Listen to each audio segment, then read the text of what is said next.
Let's get going here, gang.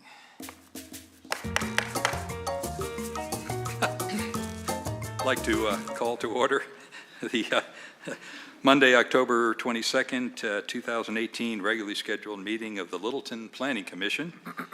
Could we please have the roll call? Commissioner Reynolds. Here. Commissioner Schwartzbacher. Here. Chair Pro Tem Stallman. Here.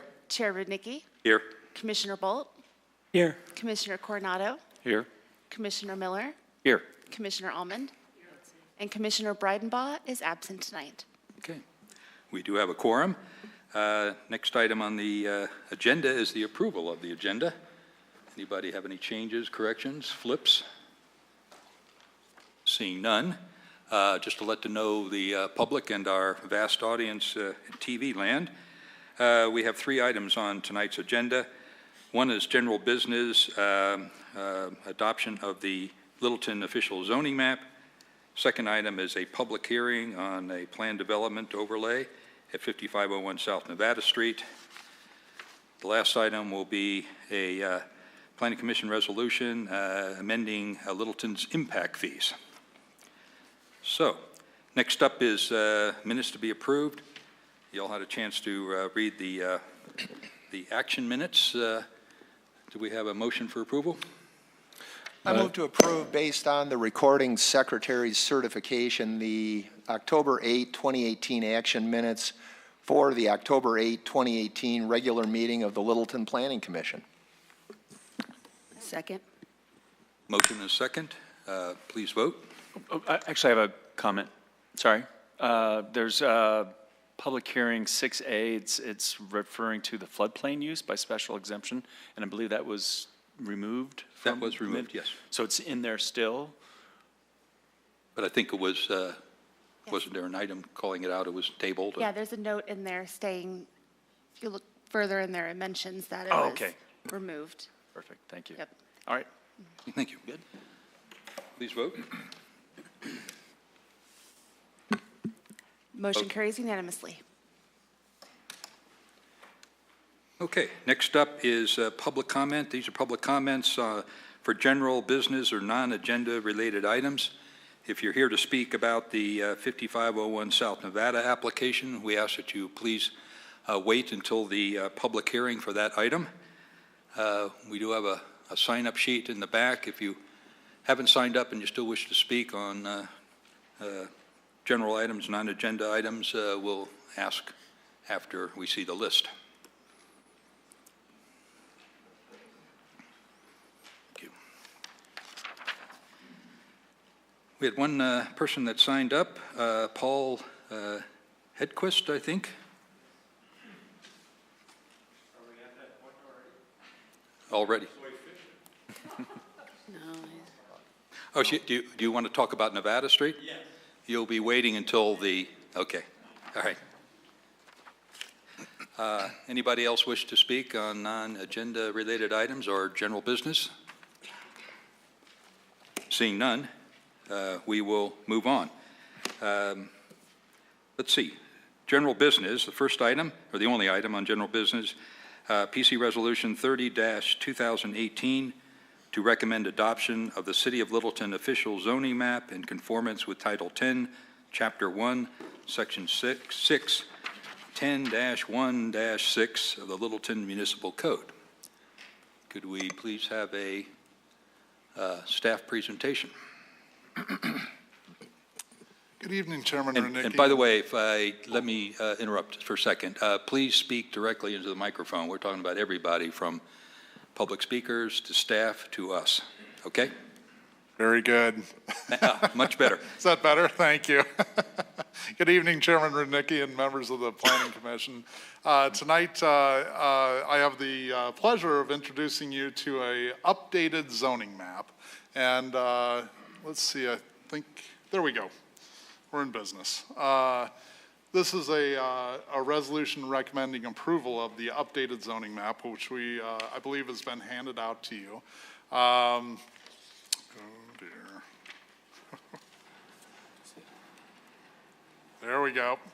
The staff is requesting adoption of the official zoning map. I should use my microphone.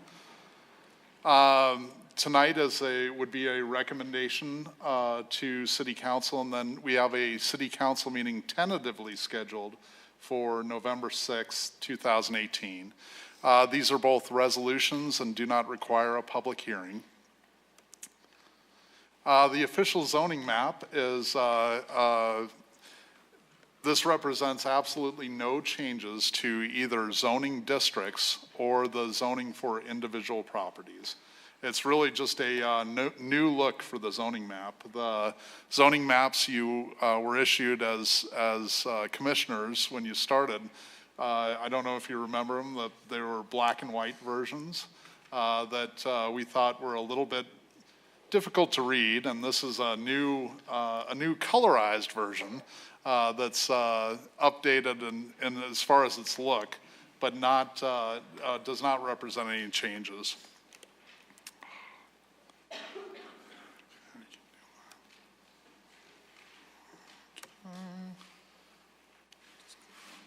Thank you. So the staff recommendation is approval of PC Resolution 30-2018. This is a fundamental element of the zoning code and the city code. New look, we consider it to be a lot easier to read. Again, no changes to zoning or property, and we think it'll be an improvement to citizen and customer service for our department. And that concludes the staff report. If you have any questions, I'm happy to answer them. Shortest presentation in history. Thank you. Thank you. Questions for staff? I presume the color coding is as a standard for American Planning Association or something?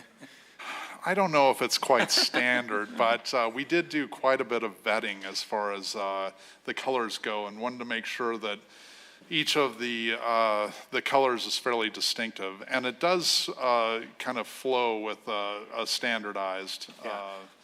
I think it looks great, and I also like that the online interface is very similar, and that online interface is wonderful.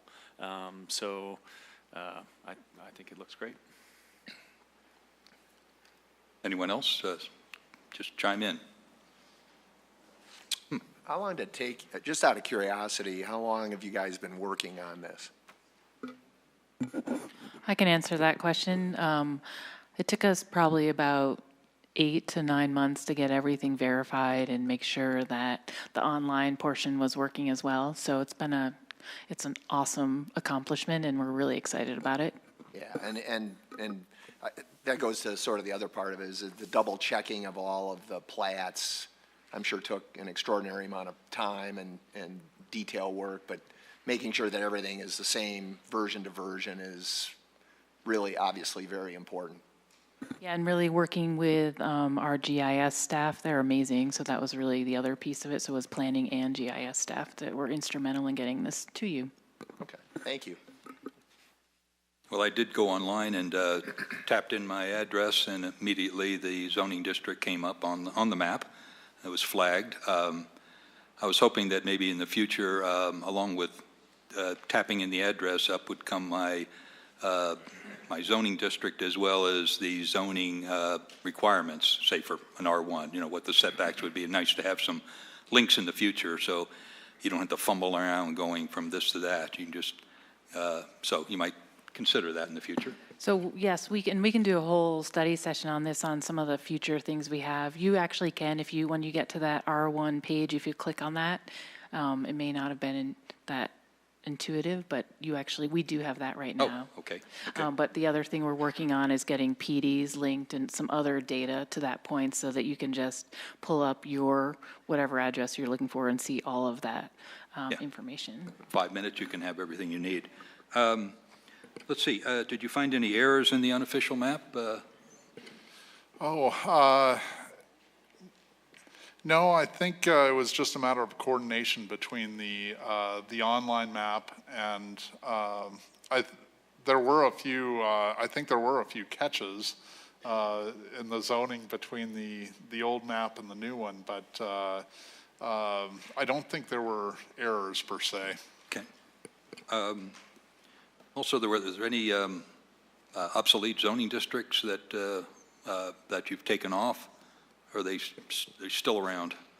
There is one zoning district that was difficult to find a property that correlated to it, but we didn't make any changes in that regard. This is strictly exactly as the old zoning map was, with a new look to it, basically. Yeah, I think there was one particular zoning district, and I can't remember which one it was, that was very difficult to find a property that was zoned that way. But we didn't change anything in that regard. Any other questions of staff? Seeing none, do we have a motion? Sure. Of course.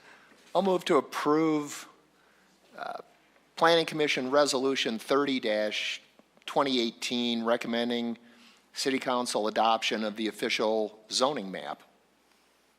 Second. Who's that? Second. Dan's got the second. Any discussion? Seeing none, please vote.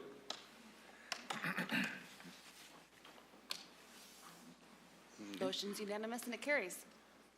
Thank you. Okay, moving right along, we're now up to our public hearing. PC Resolution 31-2018, a resolution concerning a planned development overlay for a property located at 5501 South Nevada Street. Could we please have before we start, we'll go up and down the line like we normally do. Did you visit the site? Did you talk to anybody while you're visiting the site? Start here. Right. I've driven by the site a number of times, but not specifically for this hearing and not recently. Okay. I did go by the site. I did not talk to anyone. And I have also been by the site many times and did not speak with anyone concerning this issue. I visited the site 2 times and also many times before, did not talk to anybody recently about this site. I have not visited the site, nor did I talk to anyone. I drove by the site and didn't speak with anyone there. I did visit the site, but did not speak to anybody. Sure. I drove by the site, but I did not speak with anyone.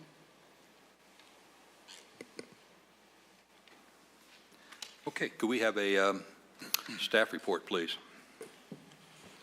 Mr. Chairman, before Mr. Hague begins the staff report for this case, I'd like to give a very brief overview of the the purpose and process for a plan development overlay. It's regulated by Chapter 9 of the Zoning Code. It allows development flexibility for height, lot width, building setback, open space, and off-street parking in exchange for creative, high-quality design. The PDO cannot change allowed uses in the underlying zone district, and the PDO does not allow additional density. On May 15th, 2018, City Council revised the code to no longer allow residential PDOs or planned development overlays. If this case is approved, the applicant will move forward and proceed with a site development plan under the parameters established by the proposed PDO. If this case is denied, the applicants can still move forward and apply for a site development plan under the provisions of the established requirements of the underlying zone district. Thank you. Thank you. Rob, you're up. Thank you. Good evening, Commissioners. My name is Robert Hague. I'll be presenting on behalf of the Community Development Department this evening. Be close. Yes, sir. Oh, you said closer? So, again, thank you for taking the time to meet with us tonight. As Mike introduced, this is a PDO application, Plan Development Overlay 170005. In essence, it's the last Plan Development Overlay in a residential zone district that will be accepted and reviewed through our department. So the Plan Development Overlay, in this case, would be the first step in development on this property. Following this plan development overlay, site development plan would be required to review the technical aspects of any future development on this site. As we previously stated, on May 15th of this year, the PDO regulations, along with some other aspects of the city code, were revised. The PDO provisions as they relate to residential zone districts were removed.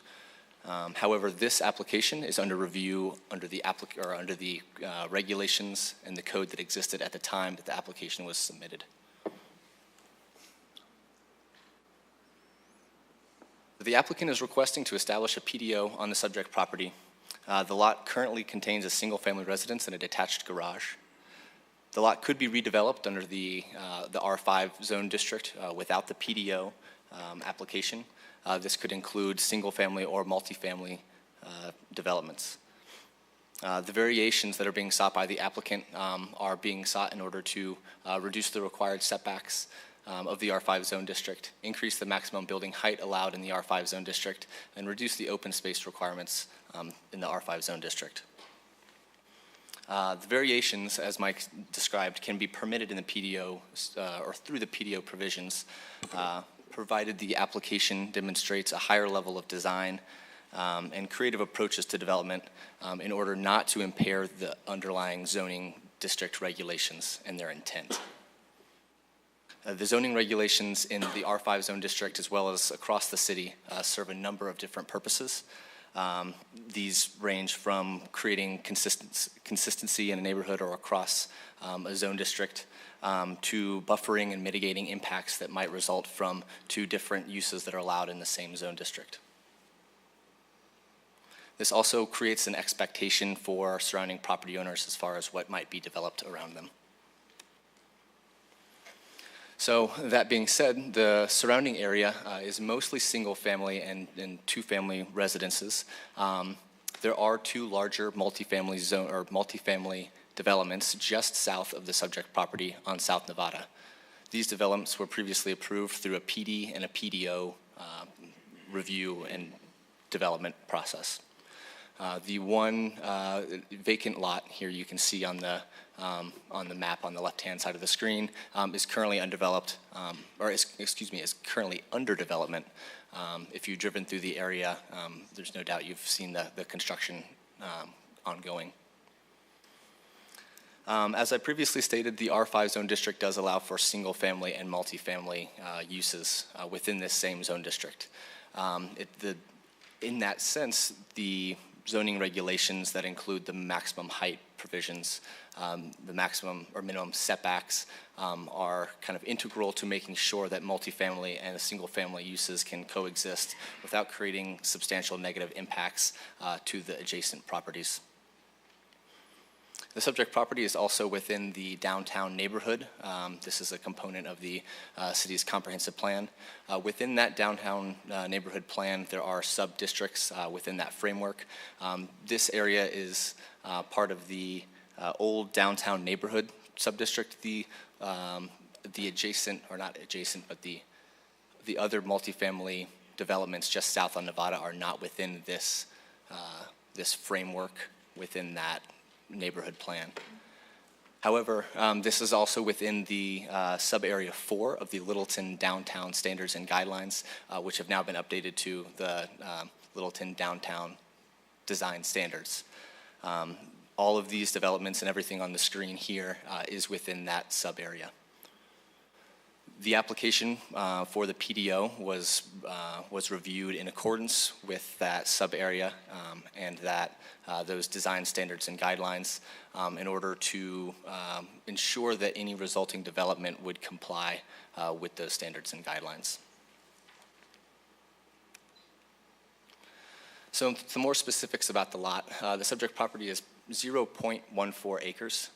The PDO would reduce all the setbacks to accommodate this larger structure. The area that would be covered by the structure is shown in red on the top right-hand side of the screen. There is a partially covered parking court that would be used and accessed from the alley on the west-hand side of the lot. And then from there, vehicles would access the garages on the first floor. Then the rest of the living spaces would potentially be above this. This is taken from the conceptual plan, which is important to note. This is just conceptual. Development could result in something slightly different from this. However, the conceptual drawings are based on the design standards that were created through the PDO process and are included in that document and go to represent kind of an example of what could be developed with these resulting variations. So in addition to this larger structure, as you can see here, the blue area on the lower image indicates the existing setbacks for the existing pattern on that single-family residence, with the front of the house facing South Nevada and the sides being assessed from there. The yellow lines across the middle of that lower drawing indicate where the front and rear setbacks would be for a development that would front on West Berry. The code defines what is a front and what is a rear based on the orientation of the primary structure and the direction that that structure is addressed. So based on the exact outcome of any specific development, there would be some variation there. This might not be the front or rear setback if a residence were to face or a development were to face Nevada completely, but just for demonstrative purposes, that is the degree of setback relief that's being requested. And the open space request is kind of, staff sees it as an incidental request that kind of has come from the reduced setbacks that are being requested. You can't fit that much open space to meet the requirement with these reduced setbacks. In addition to the kind of the footprint impacts from the requests, the applicant is also proposing an increase in the maximum allowable height by 8 feet. So the maximum is 30 feet in the R5 zone district, and they're requesting 38 feet. This additional height kind of compounds the potential impacts that would result from the reduced setbacks. The property line on the south end is 0.33 feet, so just a couple inches.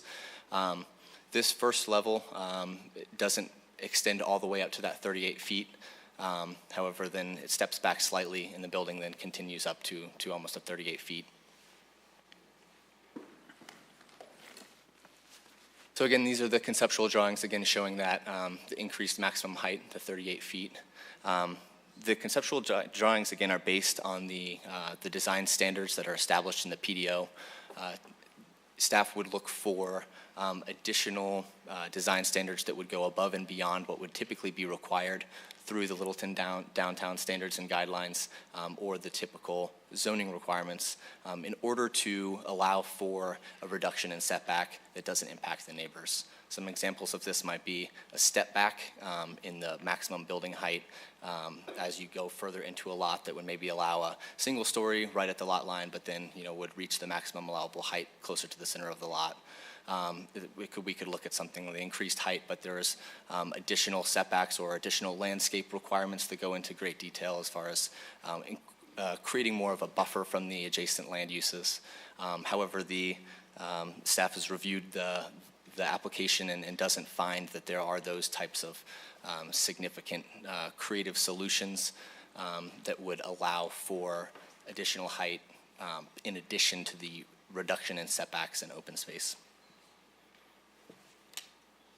The application does meet the requirements of the Littleton downtown design standards and guidelines with the pitched roof. The design has also evolved greatly in the review process.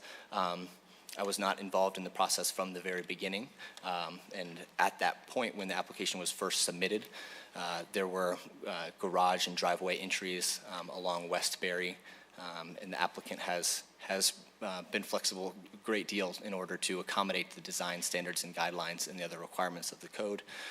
However, staff doesn't find that they've done much in order to exceed and really accommodate these exceptions or the variations from the code without, again, impairing the intent of those regulations. So ultimately, staff finds that the combination of the requested variations cannot result in a development that would not impair the intent of the land use code, and recommends that the commission adopt PC Resolution 312018, which would deny the proposed PDO. That concludes the staff presentation. I'd be happy to go back to any slides or answer any questions that you might have. Questions for the staff? Start anywhere. Maybe, Dan, you want to start out? Yeah, give me a second.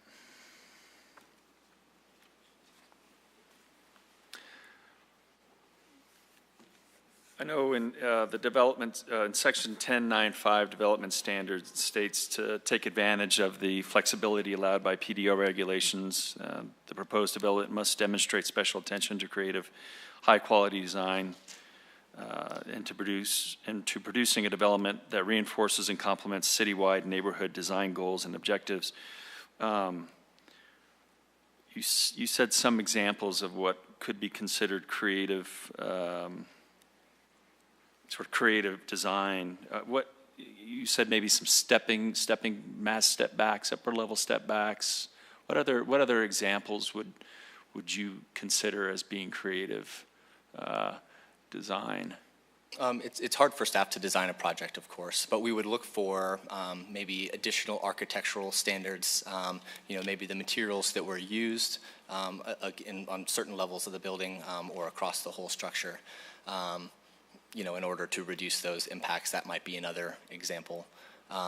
However, in the application immediately adjacent to the neighbor to the south, the first 10 feet of the structure is a concrete wall, and that is allowed within these standards. So it is kind of exemplary of the, that there weren't, a high level of creative design strategies used. So the architecture could be one.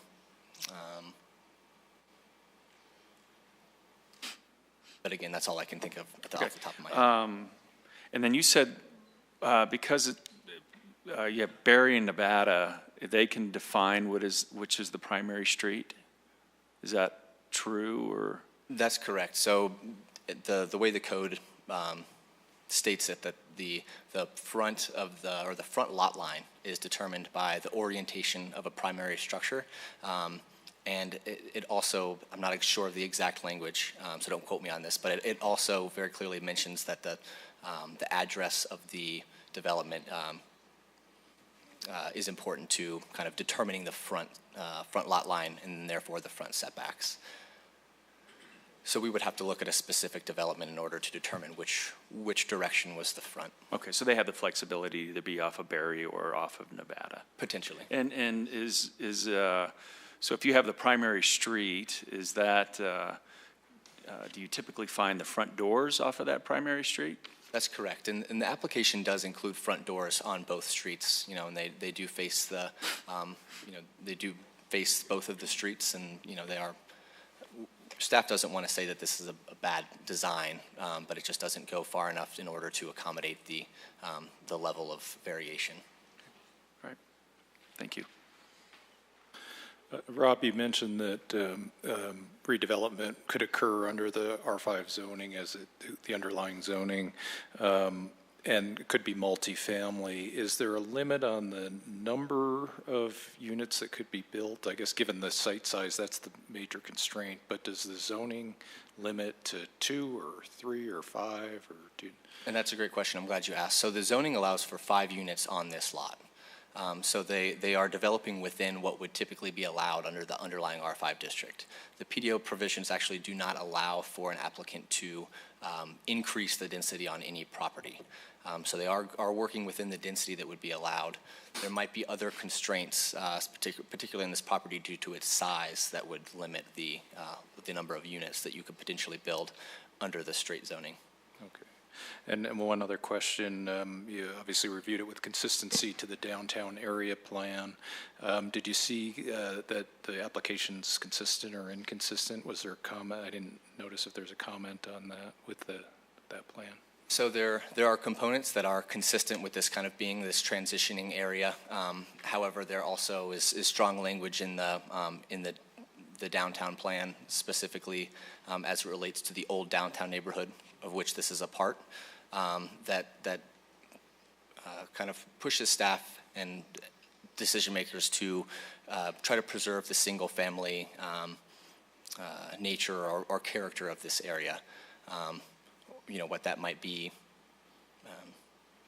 But anyway, it goes both ways. Staff, felt strongly about that language, though. Thank you. I just want to make sure I understand the timeline here. I think you mentioned it, but the applicant first put in their application in December of last year, in 2017? I would have to look at the staff report. The staff report just says December 2018, which is obviously. The staff report obviously says, I forgot to lean. It says 2018, but obviously that's wrong. But I'm assuming it was 2017. I just want to double check that it wasn't, say, earlier. Yes, thank you. You're correct.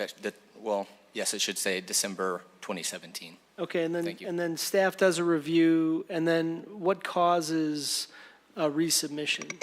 So in our typical review process, how these work is an application comes in with an application, whether it's for a plan development overlay or a site development plan. Staff reviews that application against the criteria in the code. We make a number of comments on the application directly and in written form, and we send that back to the applicant, and they make those requested corrections. A lot of times there's some conversation that happens in the interim there, and then they resubmit the application. And so that's kind of the submittal and then resubmittals that you see that follow that. Do some of those comments include staff's opinion as to the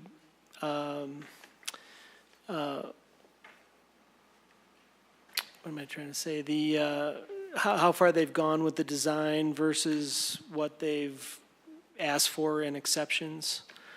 I mean, do you opine your opinion as staff, and in your comment, Terry, for them to sort of revise the design so that it better meets the criteria? So we do. So a lot of the comments were based on just strictly meeting the downtown design standards and guidelines, which when the application first came in, it had aspects that could not meet those standards and guidelines. For example, there was a flat roof and those accesses, the vehicular accesses on the front along West Berry. Staff does recognize that the applicants have made significant changes in the design. They've reduced the height. However, we still look at each submittal, and it's under its own merit as to whether it can meet the provisions in the code. Even though they've made those changes, we found that each additional review, we still weren't at a point where staff could feel comfortable recommending approval of the PDO. Okay, and so what was the? How did it come about that this most recent review is the final submission and review? So it was basically based on our discussions with the applicant, and that they had kind of come and they have made a lot of changes, and wanted to move this through the public process. Okay, all right, thank you. Sherry, you have any comments, questions? Yes, to follow up to the question that David just asked. So I believe I read that this is the absolute last submittal under the PDO. So if it is resubmitted, it would be under current zoning, which is R5, correct? That's correct. So if this PDO were not to be approved, they could not resubmit a new plan development overlay application. They would have to redevelop the property under the underlying R5 zone district. Okay, thank you. Jason? No questions. Just one question. You said that in the old downtown neighborhood, the townhouses on Nevada, the one in process and the one already there, do not fall under this. That's correct. So the old downtown neighborhood, within the downtown neighborhood plan framework, kind of calls out several sub-areas in there as well. This is within the old downtown neighborhood, and those developments are within what's called the residential mixed-use districts. Thank you. It's hard to tell from the map. It is. Bruce? I would ask staff, just looking at the comparative zoning tables versus the R5 versus the PDO, basically, it's effectively 100% reduction, setback reduction, and by my math, 27% increase in height. Have we seen a PDO that would be as, I don't know, expansive in terms of increases or reductions as this one appears to be? I don't recall it overtly, but I would defer to Jocelyn or someone indicating that we've seen something that approximates this. Well, I'll take a stab at it. Generally recognize that all these PDOs, they're done on a case by case, so you're looking at it based on the merits of, what they're presenting to you. Right. We'd have to go back and research what other PDOs had done in the past, but really it's not intended to be like a precedent. It really is intended to be case by case and based on the merits of the application that was presented to you. Which I respect. I mean, and that maybe sort of is a good segue. I was going to ask the city attorney, when council revised the PDO code section back in May, can you refresh our collective memories as to sort of the logic for the proposed revision? Mr. Vice Chair and members of the commission, yes. The council looked at the PDO, and quite candidly, what the PDO function was, it functioned as an unofficial variance. And that is totally contrary to both the zoning code and the underlying intent is that variances are to be based upon hardship. And what was occurring with PDOs was that essentially, instead of following the underlying zoning standards, I asked for a PDO and simply walk away from all the underlying zoning standards. And the council was extremely viewed that as really inappropriate. In essence, if you were going to negotiate zoning standards, the proper place to do that is not PDO. It's a planned development district where you come in and negotiate with staff. And yes, you may get to establish your zoning standards, but then you give specific things to the city. This was kind of, it didn't function that way, and the council directed that it be changed to deal with those types of issues. Okay, great. Thank you very much. Maybe either the city attorney or community development can also answer it's a bit of a nagging question when we deal with issues like this, as in the neighborhood plan talks about maintaining neighborhood character. So does that neighborhood constitute old downtown, or does it constitute the block, which has the two Nevada developments on it, which you just indicated to Commissioner Robbins' question had some different parameters involved versus this particular parcel? What advice can you offer in terms of interpretation? I'll take an initial stab at that from a lawyer's standpoint and let the planners approach it from their standpoint.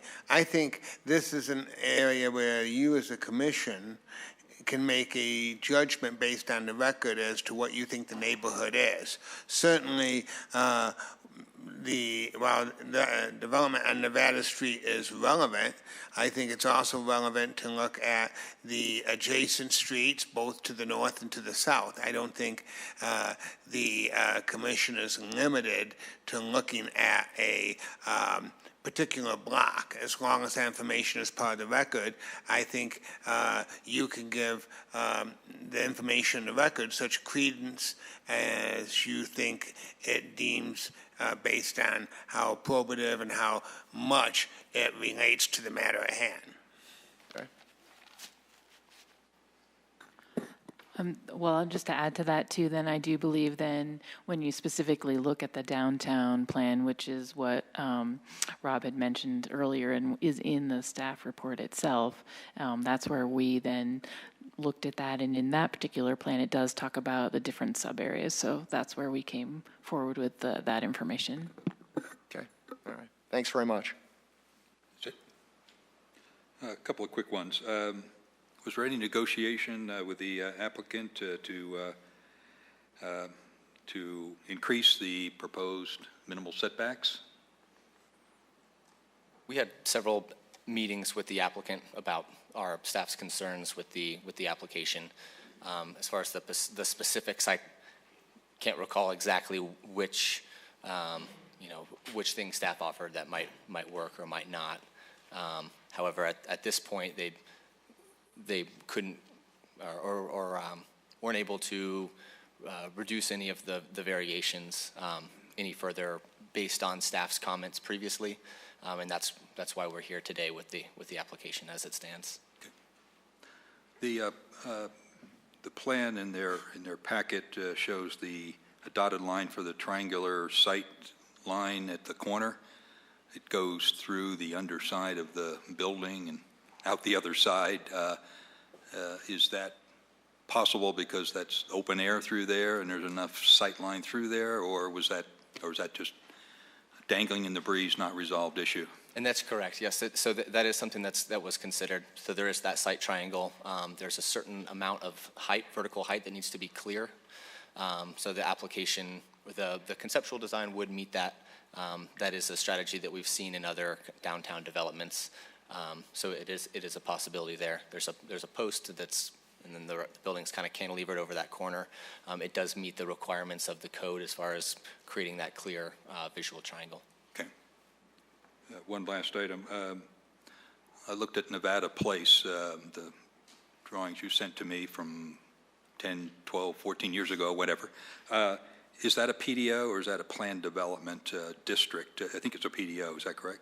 That's correct. There's both a PD and a PDO.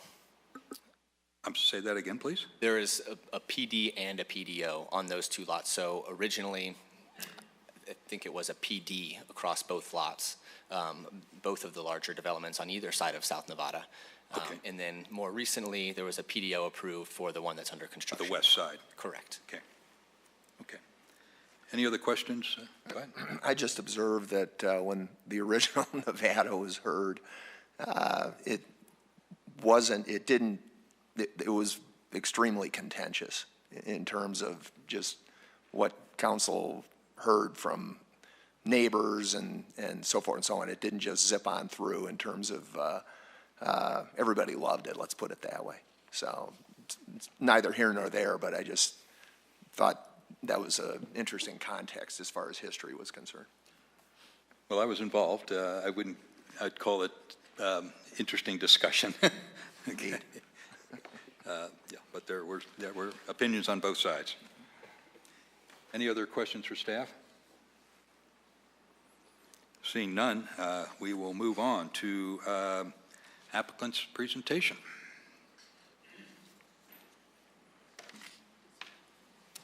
Good evening, Commissioners. Jessica Elizade on behalf of the applicant tonight. If you'll give me just a second to load the presentation. Your mouse is not good.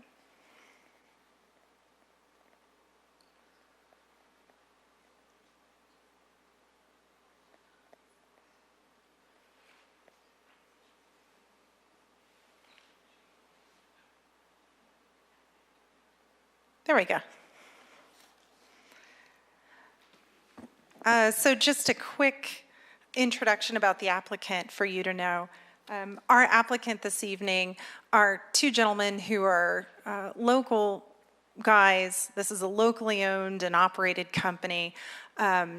One of the partners lives and works right in downtown Littleton. They have 45 years of combined experience, and their focus is not on large multifamily, and we use the word multifamily like that's a bad thing. In some cases, I know that it's contentious and it means a lot of things, but these are proposed for sale, very lovely high-end townhomes. And that is what they focus on, custom, single-family, up to townhome, and then it stops. They don't build apartments, they don't build for rent or large-scale condominiums. This is what they specialize in. So just a little bit of orientation about the site. And I'm going to preface this by saying that I, too, Commissioner Stallman and Commissioner Rudnicki, was around when Nevada Place was approved. So by way of context, I'd say between the three of us, we can provide some fairly good information on how we got where we are. And I think the question about what does existing mean is a meaningful question. And with all due respect to staff, I certainly appreciate staff's report, but the language that's used in judging the criteria requires existing character of the old downtown neighborhood. And so Commissioner Stallman's question was absolutely appropriate in saying, well, what is existing? And as you'll see in just a moment, the existing character of this block in particular and the adjacent block to this one is an existing character. And it has gone back for a number of years. It hasn't just been there for a day or two. And that is what qualifies. Another really important caveat this evening. My client proceeded in absolute good faith under a PDO ordinance, that same PDO ordinance that your city explained to you how that was applied, expecting that it would be applied to them in the very same way, and not having any idea. No developer wants change in the middle of a project, right? It costs time and money, and they truly had no idea that the city at that point was considering changing the PDO ordinance. And so the rules changed for everyone else in the middle of the game. And the staff report and the criteria that you're looking at now embodies a view, a wise view, in my opinion, that the city said, look, this isn't functioning correctly. This isn't how we want things to apply. And we get that. We are not trying to keep the PDO ordinance alive. We're just trying to be judged under the criteria by which we forwarded an application. So that being said, the existing criteria, as well as creative solutions and creative design solutions, is not a criteria. That's not a stated criteria. It is creative design, and the same creative design that by standards that the other PDOs in the neighborhood were held to. So I'm going to show you what that looks like just a moment. So again, it is in sub-area 4 of the design guidelines, or standards now, sorry. Under the R5 multifamily zone district, which allows 43.6 dwelling units per acre within the green. And this project is surrounded by taller, denser, approved PDOs. So the height, to give you an idea, and the character and the setback and how these function to create the existing character, because again, when you judge on a case-by-case basis, I appreciate that, but at some point, all the cases add up to mean something.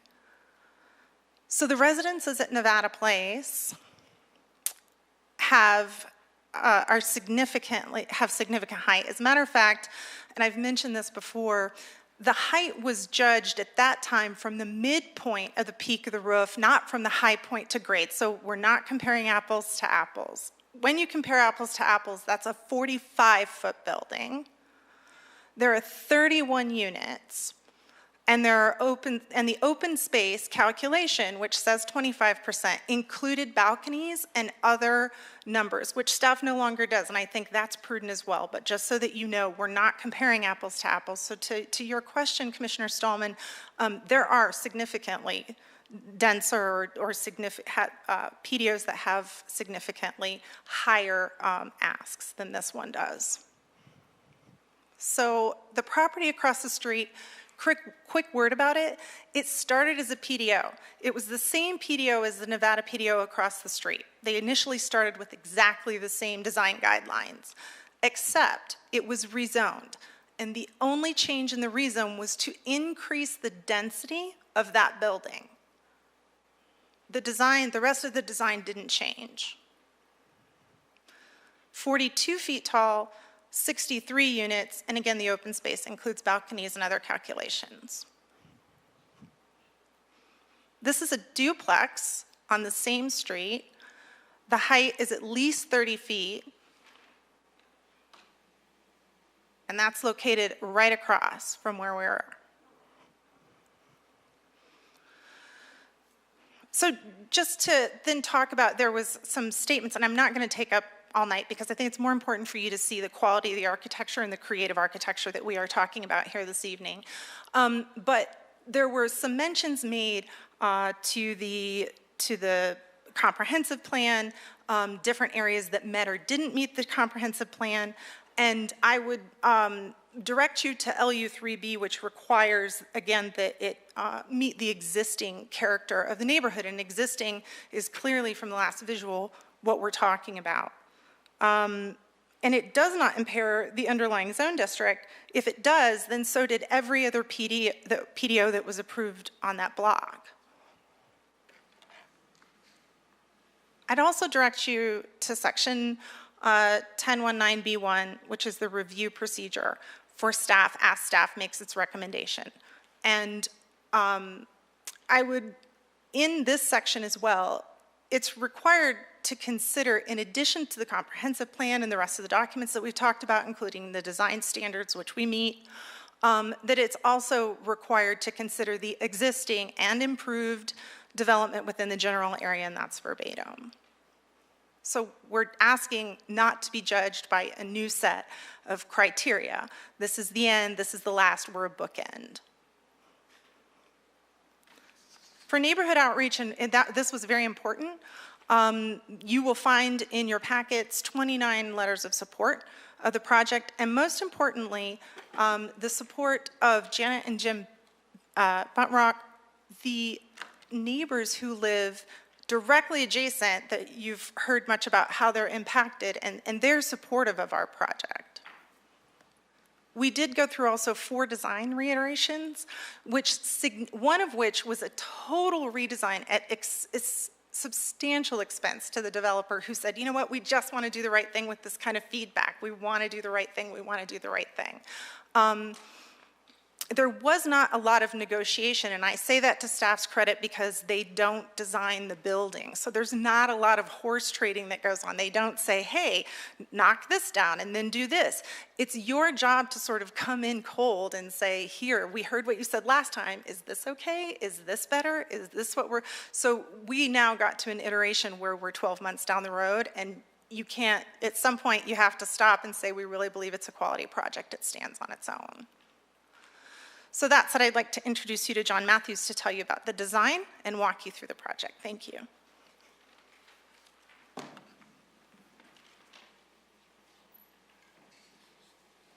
Thank you, Jessica. Thank you, staff, for being here tonight and listening to our presentation. Could you get your name and address, please? My name is John Matthews, MA Architects, 2329 West Main Street, Littleton, Colorado.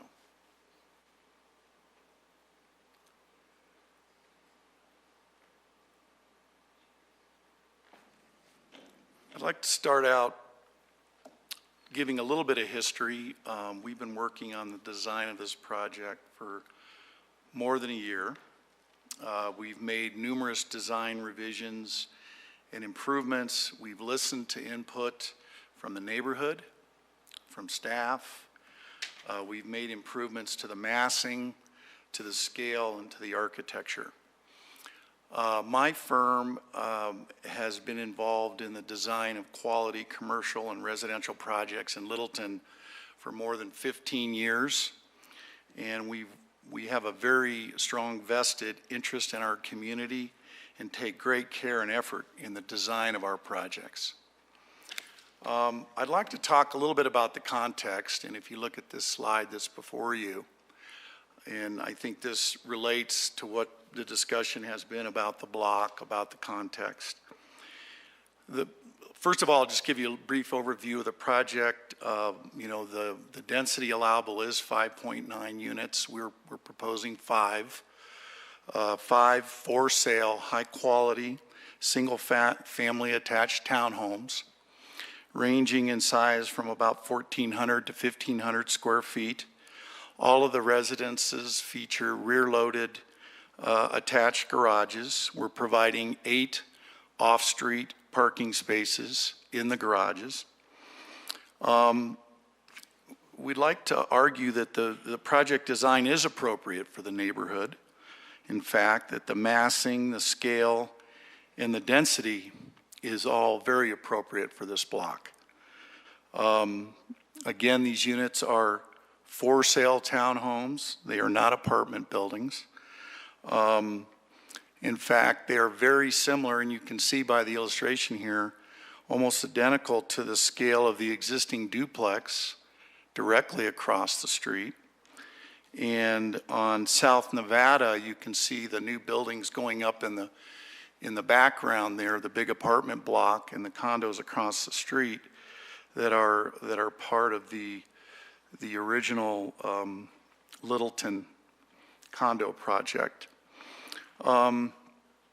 As everyone is aware, there's been a number of code updates going on in the city of Littleton. There's a lot of review about our planning and design codes, our zoning codes, and to some extent, I think the R5, one thing I'd like to point out is the R5 zone district regulations are somewhat antiquated. If you look at the proximity to Main Street, the proximity to light rail, a pedestrian-oriented community, the proximity to the CA zoning, which allows 0 setbacks and heights exceeding 40 feet. There already is a precedent in this area and certainly on this block. And if I can talk a little bit about the architecture, I'll get into more detail here about the architecture, but I'm going to read from the new design guidelines that were just recently adopted for this sub-area 4. Existing character from new downtown Littleton design standards. Quote, the existing neighborhood character is transitioning from a diversity of older single-family houses to new multifamily residences. Desired character. Quote, the new development should continue the residential character as much as possible and maintain the traditional gabled roof porch, lap siding character of the neighborhood, even with the higher density building types. New buildings should be clad in either horizontal lapped, shingled, or rib siding or stucco.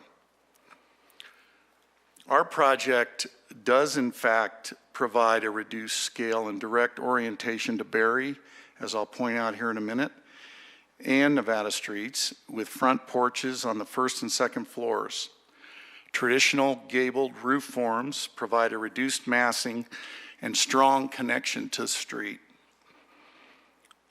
We are proposing a contemporary farmhouse architecture with quality materials of brick masonry, horizontal lap siding, vertical board and batten siding, and stucco.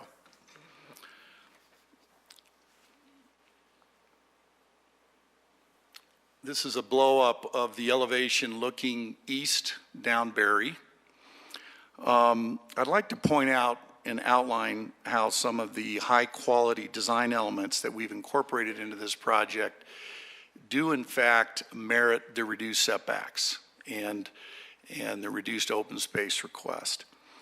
As you can see from this illustration, this is looking down the street. You know, we've provided a very human scale with these front porches, both on the first and second floor. The building does in fact step back significantly from the street. In fact, we're only 2 stories along the street face, and then we step back to a gabled roof form that is actually traveling away from you. So as you're walking down the street, this is what you're going to see, which is far less dense and less mass than the buildings down Nevada to the south. It promotes great sun and sky exposure with these decks, great visual interests with the solid void relationships, the covered porches. It's got great street activation, all of the doors, and I'm sure some of you are aware of the moratorium on the slot home housing in Denver. This is a great solution to what Denver is looking for, where you've got front doors and porches activated to the street on both sides, both Berry and Nevada. And if we're really truly trying to develop a pedestrian-oriented community here in downtown Littleton, this is a great example of what should be done.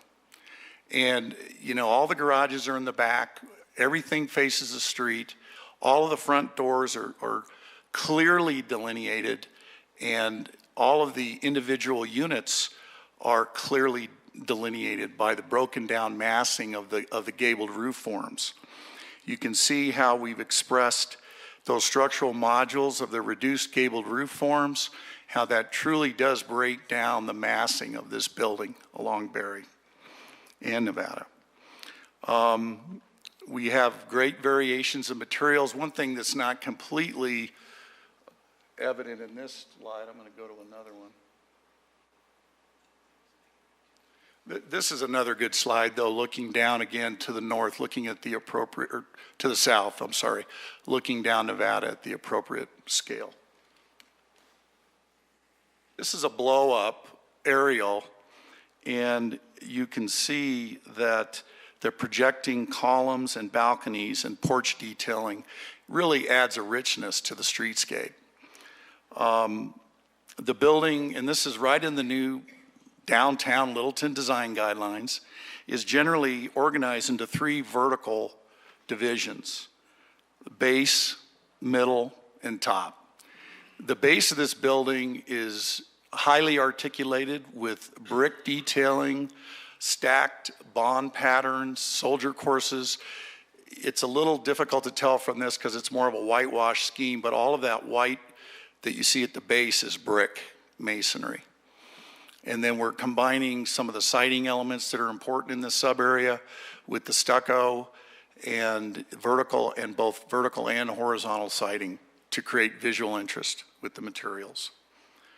There's detailed window and door treatments, which also add visual interest. With that, I'm going to talk a little bit about the site.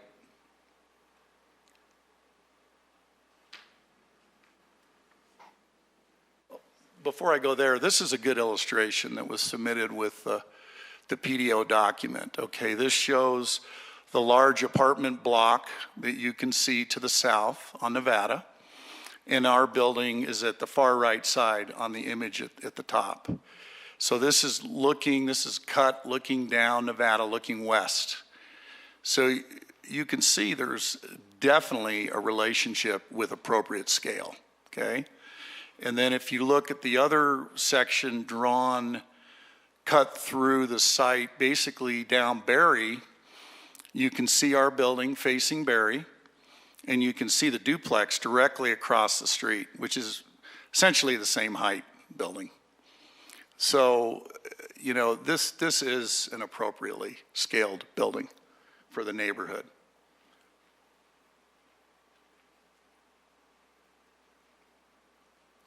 Going back to the site plan, the project adheres to the new city standards and definitely creates high quality design elements that are a great benefit to the city. You know, as I mentioned previously, all the front facades and main entries are oriented towards the street. We have the creation of a generally continuous building edge along the street, which again helps to activate the street level in all of the public open spaces and the public walk. Currently, if you drive by the site, and it sounds like some of you guys have, you've seen there is no sidewalk along Berry. There's no detached walk. In fact, there's a garage that basically opens out right onto Berry Street, which is a fairly hazard situation for pedestrians. There's really nowhere for pedestrians to walk. So what we're creating is a new tree lawn that basically wraps Berry, that wraps Nevada. We're creating a detached walk that basically engages directly into these covered front porch areas.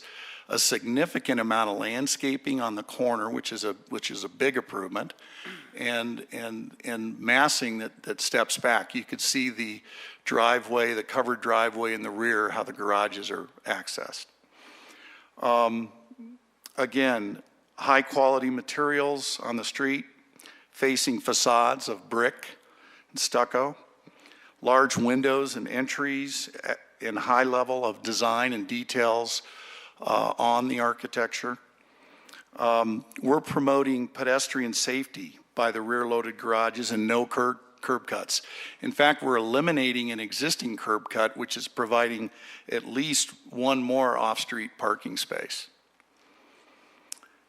Again, the multiple building entries facing Nevada and Berry Street to each one of the individual units.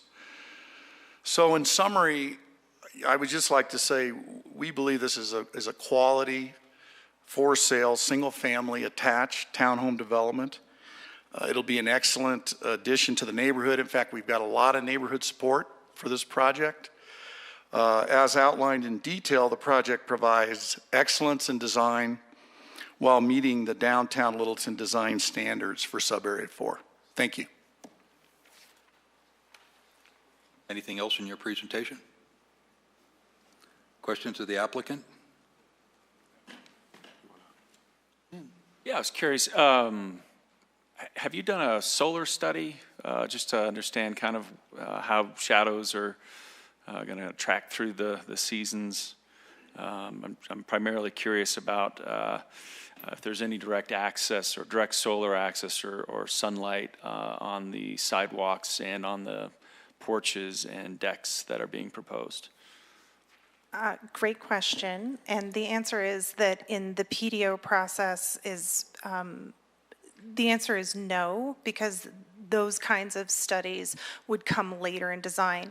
Again, at the PDO level, the design is preliminary. However far articulated it looks, it's still considered preliminary.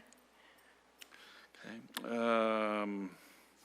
I'm noticing that at least on Nevada Street, the predominant sort of location of front doors face Nevada Street, and I was just curious why the decision to flip them to the north. I just didn't see a lot of sort of entry doors off of Berry, so maybe you can talk about that. I'll let the architect talk to that. He might not appreciate me speaking to his design, if you don't mind. Yes, that had to do with the organization of the ground floor living spaces and, of course, the long end of the block, being able to create more units along Berry there. So we have 4 units that access off of Berry, and then as we turn the corner, there's one that comes off of Nevada. And then am I seeing, is it correct that there's a nice window on the street level next to the front doors? That's presumably looking into the garage, is that correct? Which unit are you? I'm looking at all the units on Berry. Looks like there's a front door that goes in kind of up into the upper level, and then on either side of the front door porches, is that a garage? Is that where the car is being parked? Yeah, that's the back side of the garage. Okay. So, yeah, correct. Okay. Thank you. With respect to parking, as you're probably aware, there's a parking challenge in this area with all the development that's happened along in downtown area there. And I understand it's a buyer's option to get the lift system. If they decline that option, how do you intend to provide adequate parking for this facility? So was the question specifically about the lifts? Well, no, it was about, do we have adequate parking if the potential owners decline to use the buyer My understanding is that the first 2 units that you see on the left side, units A and B, are both going to be offered standard with the lifts. Okay. So that's how we're getting the 8 off-street parking spaces. It's not an option. Now, we could potentially offer them on units C and D, but the plan is they will be built standard in units A and B. And so 8 would meet the requirements for 5 units? The parking regulations state we have to have 1.5 off-street parking spaces, which rounds up to 8, okay. And that's how we're meeting it. Okay. Thank you. And by the way, along that line, that is being you're seeing more and more of this now in other municipalities with these with these lift systems and as a way to be able to, meet the parking requirements. And it's not unlike a tandem garage where, you have to pull one car. Sometimes you have to pull one out to get the other one out. But again, I would argue that the parking standards in the zone district, again, are antiquated based on the location of the light rail. We should be 1 per unit. If we're really truly trying to create a pedestrian-oriented community here, 1.5 is excessive for these types of units. Thank you. David? Can you show me, I don't know if it's confusion, but I just kind of want to see the ingress and egress to and from the site, how you envision that happening. I know the garage is kind of faced to the south, is that correct? And maybe I'll just use the mouse here to demonstrate. So the project abuts, on the west side, we have an alley. Mm-hmm. So cars will travel either to the north down the alley or to the south, turn into the alley, turn into the drive aisle.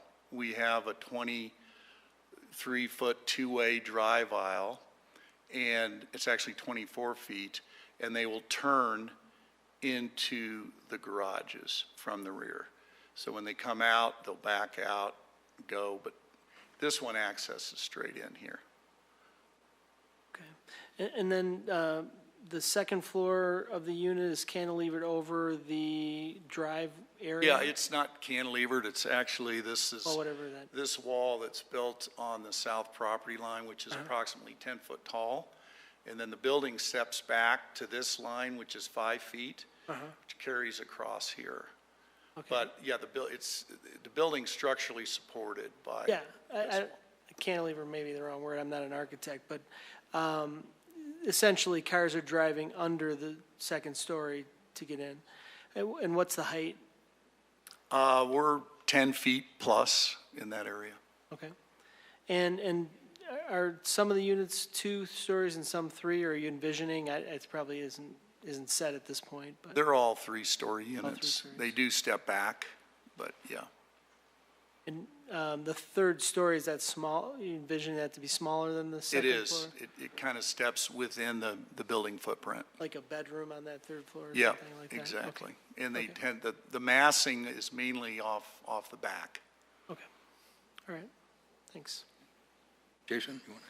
I had a few setback questions. Sure. Starting with, so it looks like the proposed front yard setback on Nevada Street is 7.5 feet. How does that compare to the townhomes to the south or the duplex across the street?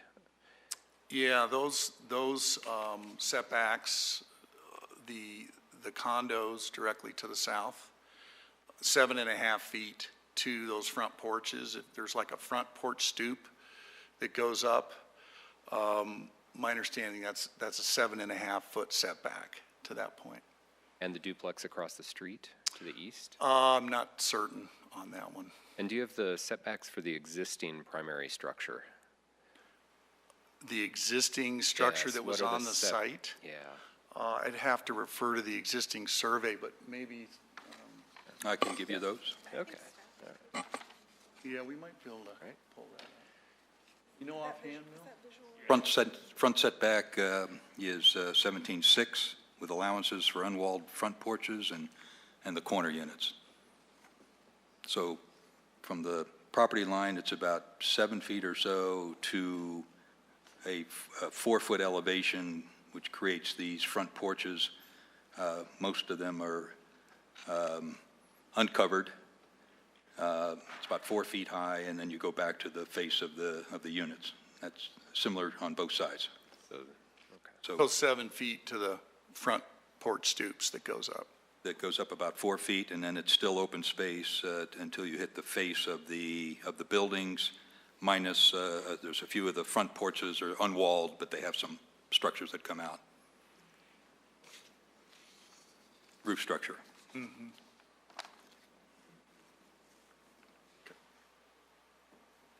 Robin, are you done?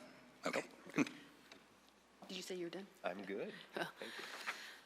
Thank I don't have any questions. I appreciate the other comments. They answered my questions. I was just going to make a comment about the shadows and light in our design standards do actually discuss that. So while, perhaps in the future that's something that you would consider doing, but for our design standards, it does actually discuss that in them.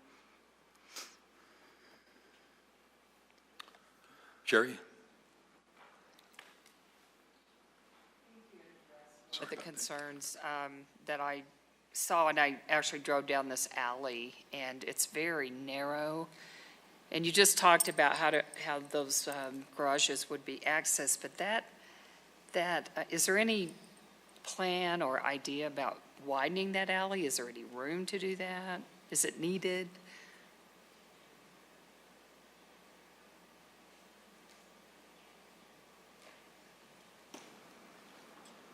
I'm not certain about this alley particularly, but I do know that many of the alleys have been widened to 14 feet or wider. We do set back from the edge of the alley there to help with the turning radiuses, and we will be doing, we've already done some vehicle turning analysis on this. Is that it? Thank you. Bruce?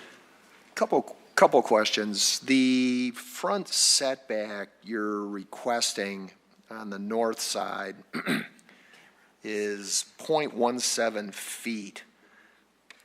I'm curious as to how you get all that shrubbery and those trees in 0.17 feet of space. Ostensibly, the lot line is the edge of the south edge of the sidewalk, for the sake of an argument. It seems like a lot more than 0.17 feet. Well, I think, Bruce, what you might be referring to there, the front porches are essentially at a zero setback. That's the 0.17 feet, which runs along the edge of walk. The shrubbery and landscaping, the porches step back 5 feet to the face of the primary building line, and that's the landscaping that you're seeing there. Does that answer your question? Yeah, that helps a lot in terms of understanding your intentions in that regard. Okay. I guess the other question I had was, I think you mentioned the CA zone district and the zero setbacks and 40-foot height and so forth and so on.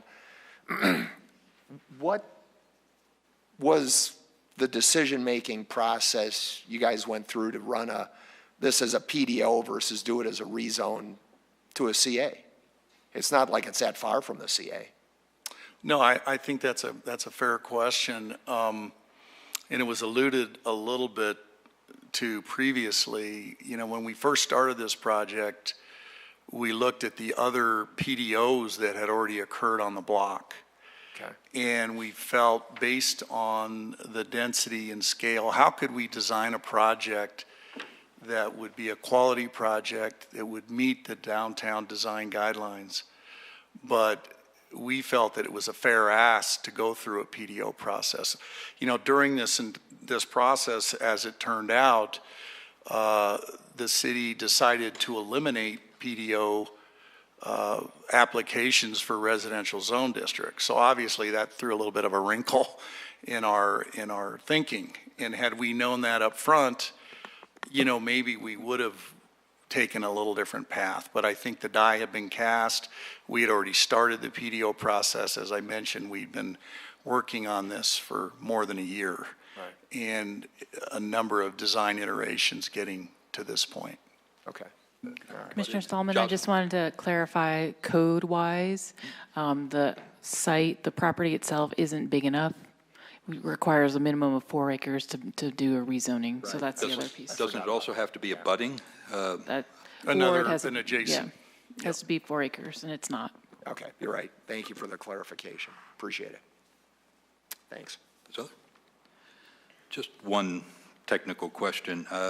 Looks like your garage from floor to the underside of the floor above is somewhere in the neighborhood of 10, maybe 10 foot 4 inches or so. How do you do car lift in a space that low? Great question. This is actually a lift that goes down into the basement, okay? Okay. So essentially, if you look at units A and B, those main levels will have a full basement underneath them. And you will drive in on a platform where the one car space is, and then that platform lowers down into the basement. And I do have some cut sheets on the system. It's an accordion collapsible deal. And then as that lowers down, there's a new platform created that the car above pulls over. So it's a very commonly used, it's been used quite a bit. And we've got all the spec data on that we'd be happy to share with you. It works Not great. necessary. Plus it provides additional storage for those units as well in that basement area. That's all my question. Any other questions of the applicant?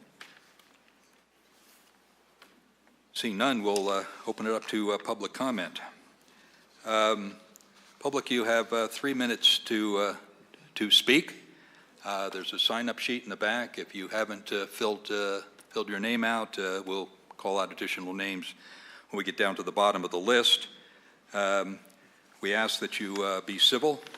Please give and speak clearly into the microphone because the acoustics in this room are terrible. Give your name, your address, or your district number in Littleton. Like I said, you have 3 minutes to speak. When you have 30 seconds left, our recording secretary will hold up the yellow card. When your 3 minutes is up, she will hold up the red card. We have quite a few speakers here, so let's get started. Greg Milano is in favor of the project, wishes to speak.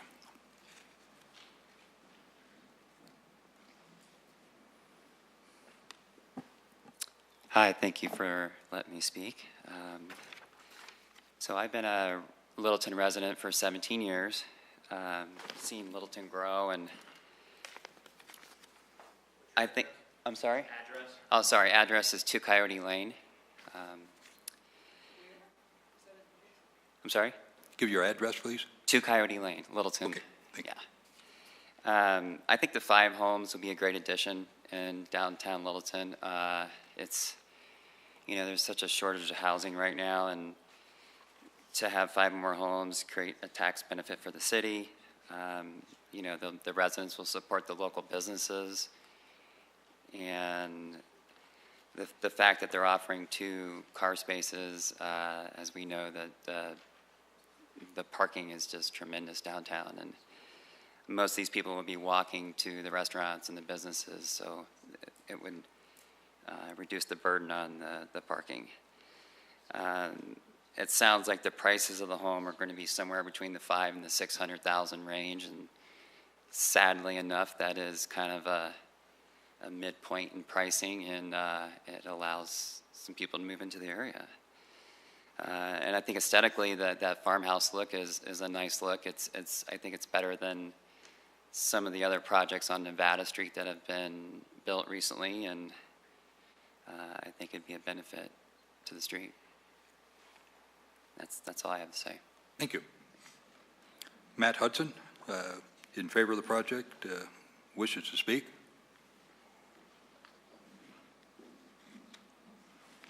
Good evening.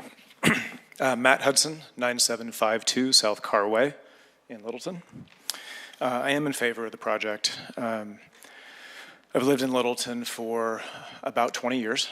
I grew up in a small town in Washington, and on an island, actually, about 900 residents. I know that sounds totally irrelevant. I've seen a lot of change in that small town. There are now about 7,000 year-round residents in the San Juans, specifically in my town, Friday Harbor. And the reality is that change is occurring in Littleton. It is an incredibly attractive area. It is a place where people want to live. There are wonderful restaurants and shops.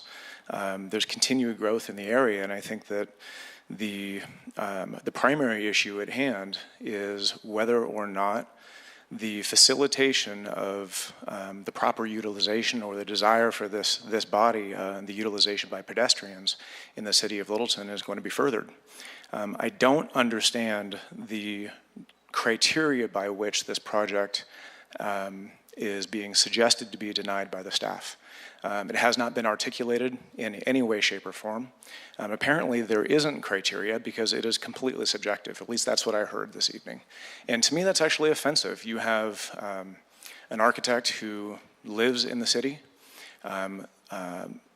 has a tremendous amount of experience. You have a developer who has designed an incredibly well-designed, thoughtful project that to me actually enhances the attractiveness of Littleton that much further, and the criteria seems completely subjective. And to put the subjective criteria in the hands of people that are not designers, I don't even understand.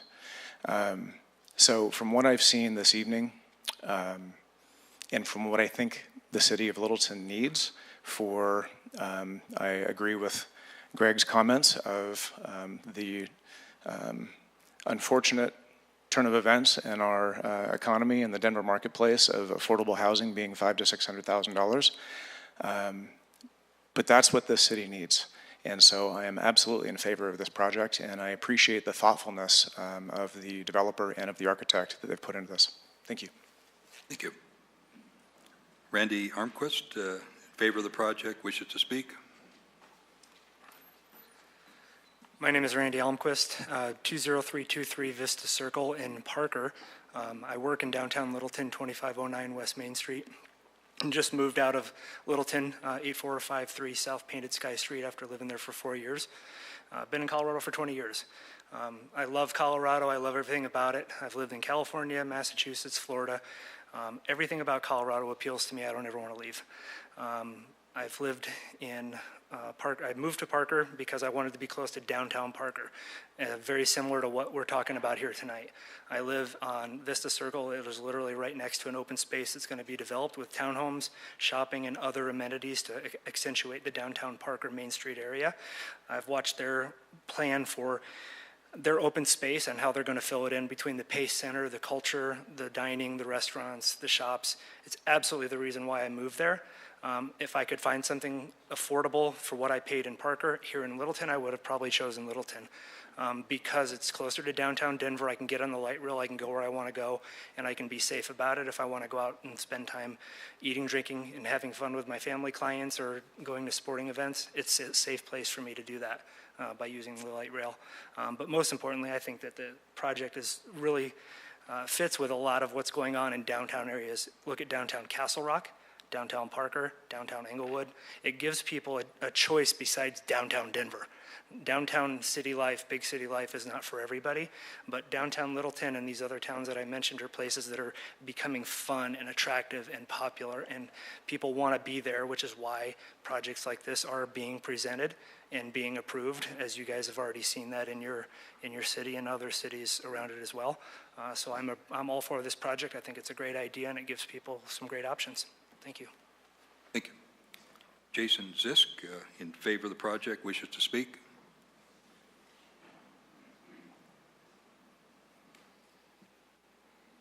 Hello, thank you for letting me speak. I'm Jason Zisk. I work in downtown Littleton. I've lived here for 7 years. I am a Colorado native. I am in support of this project. I've studied development just recreationally. I do believe that this is a forward-thinking project. I believe that it's attractive aesthetic, and I believe that it complements the downtown look nicely and that it's classy and contemporary. We have a shortage of inventory in this area, and I think this will provide a great opportunity for families. One thing that stood out to me, given that I have dabbled in development, is the fact that this architect has accomplished something that's not easy to do, in the sense that he's taken an area and he's put a sidewalk in where there wasn't one.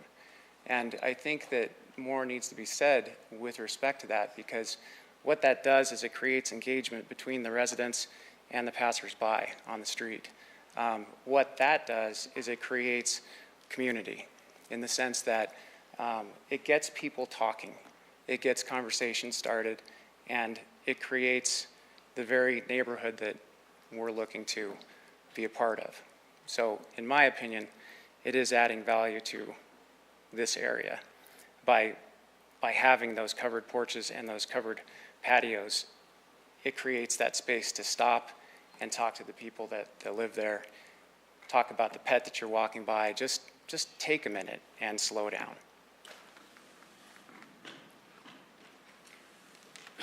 I think that this particular design, it's not cheap. It's expensive to do, to consider putting the garages in the back and putting that space where you have this area to interact. That's not a cheap design element. And the fact that that was considered, I think, is to be acknowledged. So I am in favor of this. Thank you. Thank you. Richard Lindahl, in favor of the project, wishes to speak.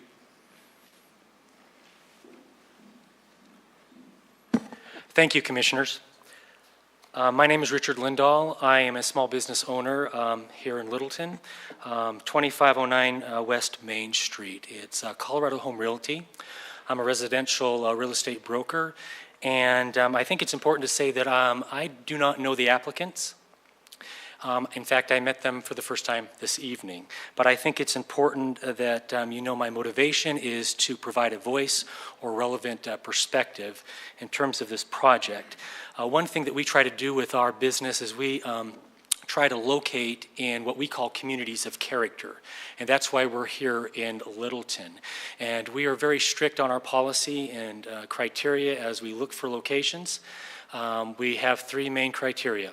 One is that it provides a small town feel, a community of character, and which complements the surrounding community.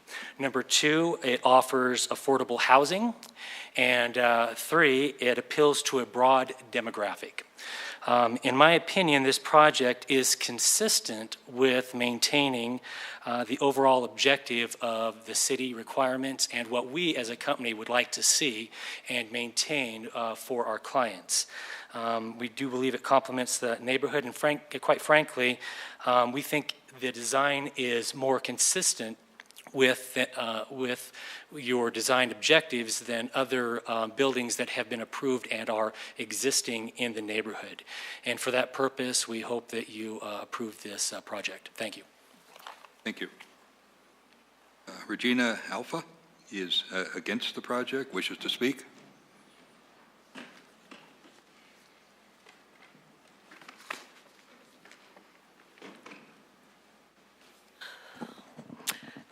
Hello, and thank you for allowing me the opportunity to speak tonight.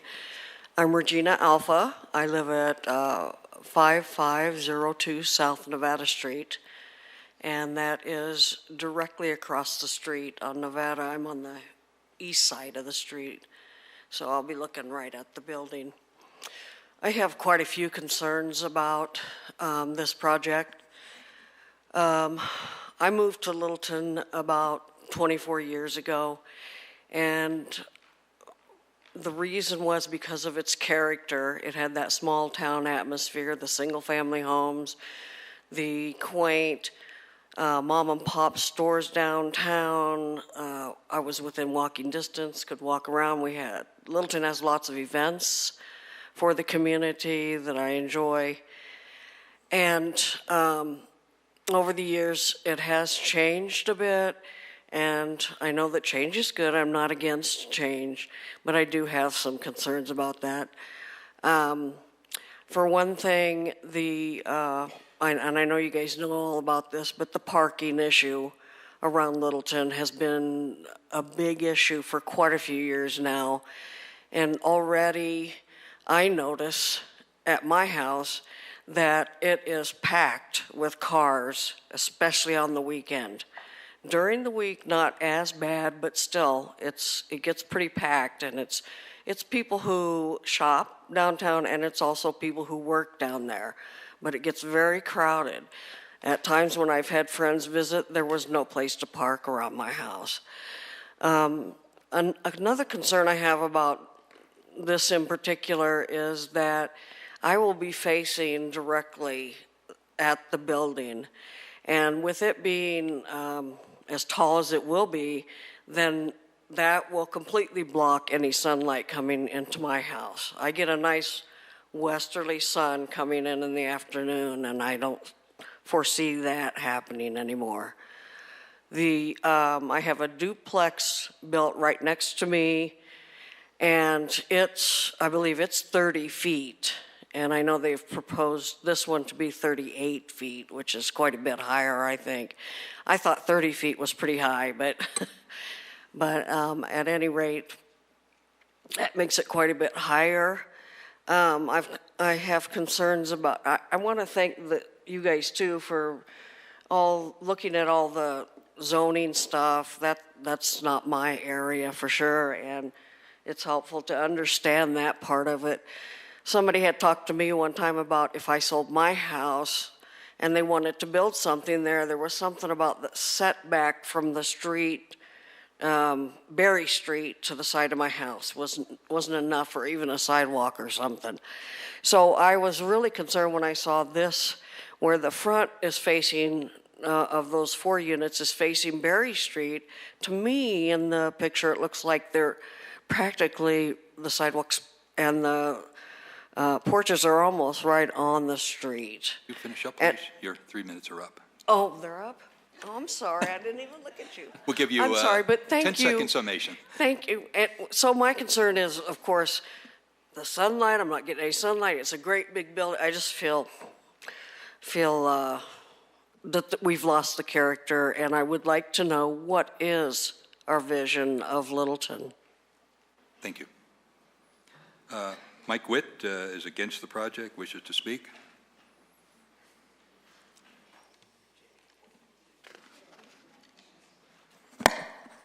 Thank you. My name is Mike Witt. I'm 5447 South Prince Street, so just almost to the corner of Berry and Prince. And I really want to focus more on parking. We only had for and against. If you'd added an ambivalent, I would have checked that box.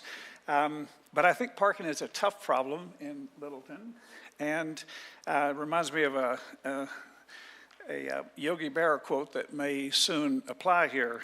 Nobody goes there anymore because it's too crowded. I'm going to tell you just a quick story, and I'll say it in my 3 minutes.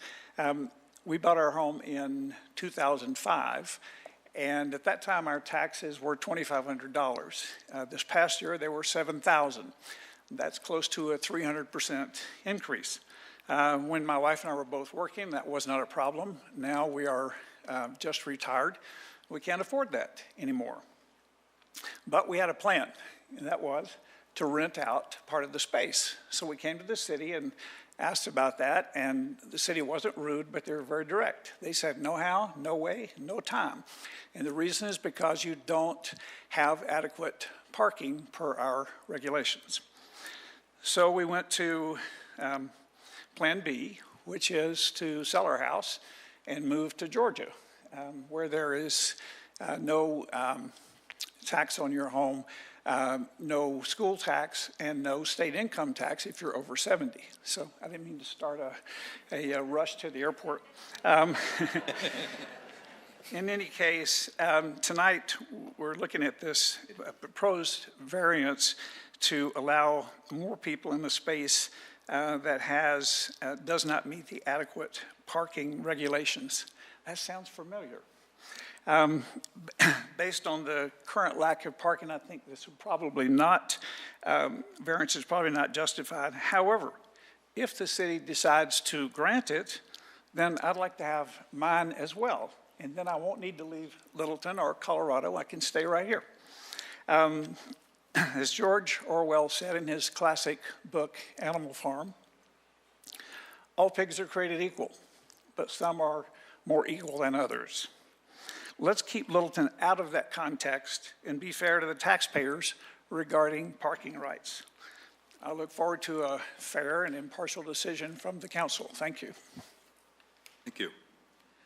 I'll give it a shot here. I think it's Michelle, and the last name begins with an ST.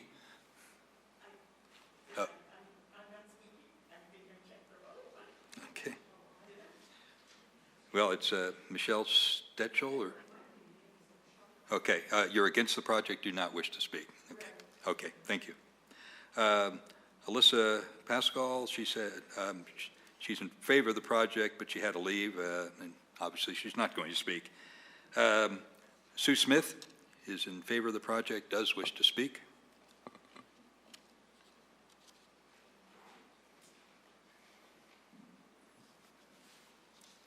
Good evening. I'm Sue Smith. I live at 5927 South Eudora Street in Centennial, Colorado. Used to be Littleton, Colorado, and have been in what used to be Littleton, Colorado since Mailing address. 1988. I currently also work for Colorado Home Realty at 2509 West Main Street. And I have been following on behalf of numerous clients all of the developments in downtown Littleton for the last 5 years, mapping every time anything is applied for, moving forward to be able to speak intelligently about the opportunities that might be coming available to my clients. And we have watched all of them be developed. Over the last couple of years, with many of the multifamily townhome units that have been developed with the density, the what I would call lack of character, and the boxiness of the design and the proximity of one building to another, you're talking about sunlight. When you go to the Rio Grande and Powers, 3 buildings that went in strategically, one that had sunlight, and then they built the one next to it that cut that one out, and then they built the one next to that that cut that one out. Compared to those, this is an absolutely delightful project, in my opinion. It is consistent with the other building, the 63 unit building that's on the same block in terms of height, density, parking, all of those variables in terms of how they meet the requirements at the time when those requirements were placed, when the applications were made. And the clients that I am working with, 3 right now in particular, 2 of which are downsizing from other areas of Littleton that want to be in the vibrancy, and they're in their 60s, and some others are millennials, you know, that want to be in the vibrancy of Littleton. The reason that Littleton, downtown Littleton, is growing and adding all the commercial and the restaurants and the bars, which then increases taxes, which go to the Littleton schools, is because of what's taking place in Littleton right now. And I think that it's positive. I don't think there's any reason, based on what I've heard tonight, based on this compared to the other developments, with the character that this has and what it's going to bring based on what others have already said, that it should be denied. Thank you. Thank you. Rob Stieg is not in favor of the project, wishes to speak? I would not speak, thank you. Okay. Michelle Noyes is...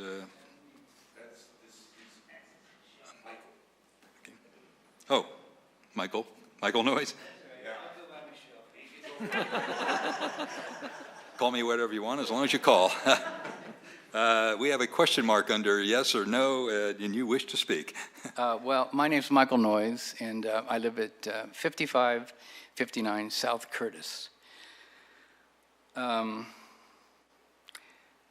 been here 47 years, and I lived on Curtis for 31, so I walk this property every day, and I see exactly what's going on. The majority of the people that have spoken for the project work on Main Street, and so they don't live where this property is. You gentlemen have all driven by maybe once or twice. You don't see what it is and what's going on.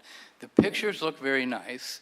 I think it's a Mickey Mouse setup for the parking with the lifts that are probably going to freeze in the wintertime, but that's irrelevant. I don't think we need a 38-foot building. I don't think we need 0 setback in this area. The townhouse or the duplex that's just north on Nevada, they have a drive in the front, so their setback is not 7 or 10 feet. It's much longer than that. There's already 3, as this lady just mentioned, 3 multi-units at Powers and Sycamore.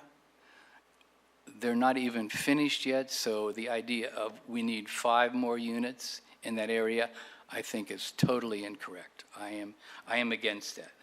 And an appropriate scale for this, if you look to the 2 buildings, homes to the south, why isn't that an appropriate scale? Why did we have to go to Nevada Place 2 to get a scale for the height?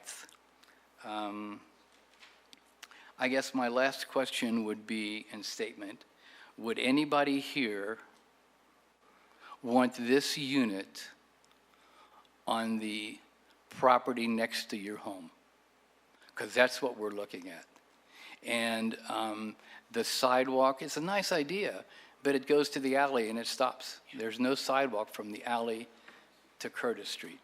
So as much as I was for this when I saw the pictures, now that I've read about it and seen the graphics, I think it's totally unnecessary. I don't think we need something like that since there's already 60-plus units, 2 houses down that are 1-bedrooms, and the multi-units at Powers and Sycamore. Totally unnecessary. It's changing the entire feeling of what Littleton was 30 years ago. Not that it's bad, but I don't think we need it. Thank you. Thank you. Tito Ward is for the project, wishes to speak.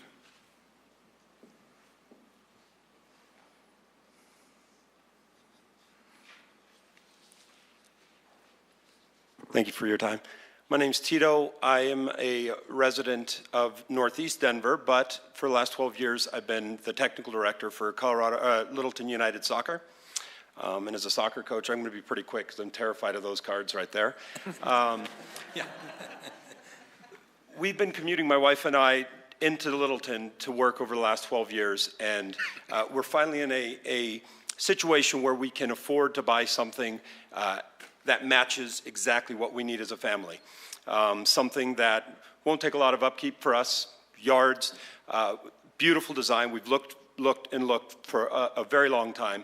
We finally found something that I can be in the community where I serve as a youth soccer coach, and I've done for 12 years. So I'm excited for that opportunity. I'm hopeful that this plan does get approved. So I can be here with the kids that I actually coach and the families that I interact with. The selling point to me was the ability to walk to a lot of different places. I could walk to Cornerstone where I coach. That was a great selling point for me. My wife can walk to Kate's Wine Bar. That was her selling point right there. But I understand you guys have a big decision, but I just want to give you my input on that. Thank you. Thank you. I'm just going to go with the first name here, Betsy, and I cannot read the rest. Not sure, does not wish to speak? Okay.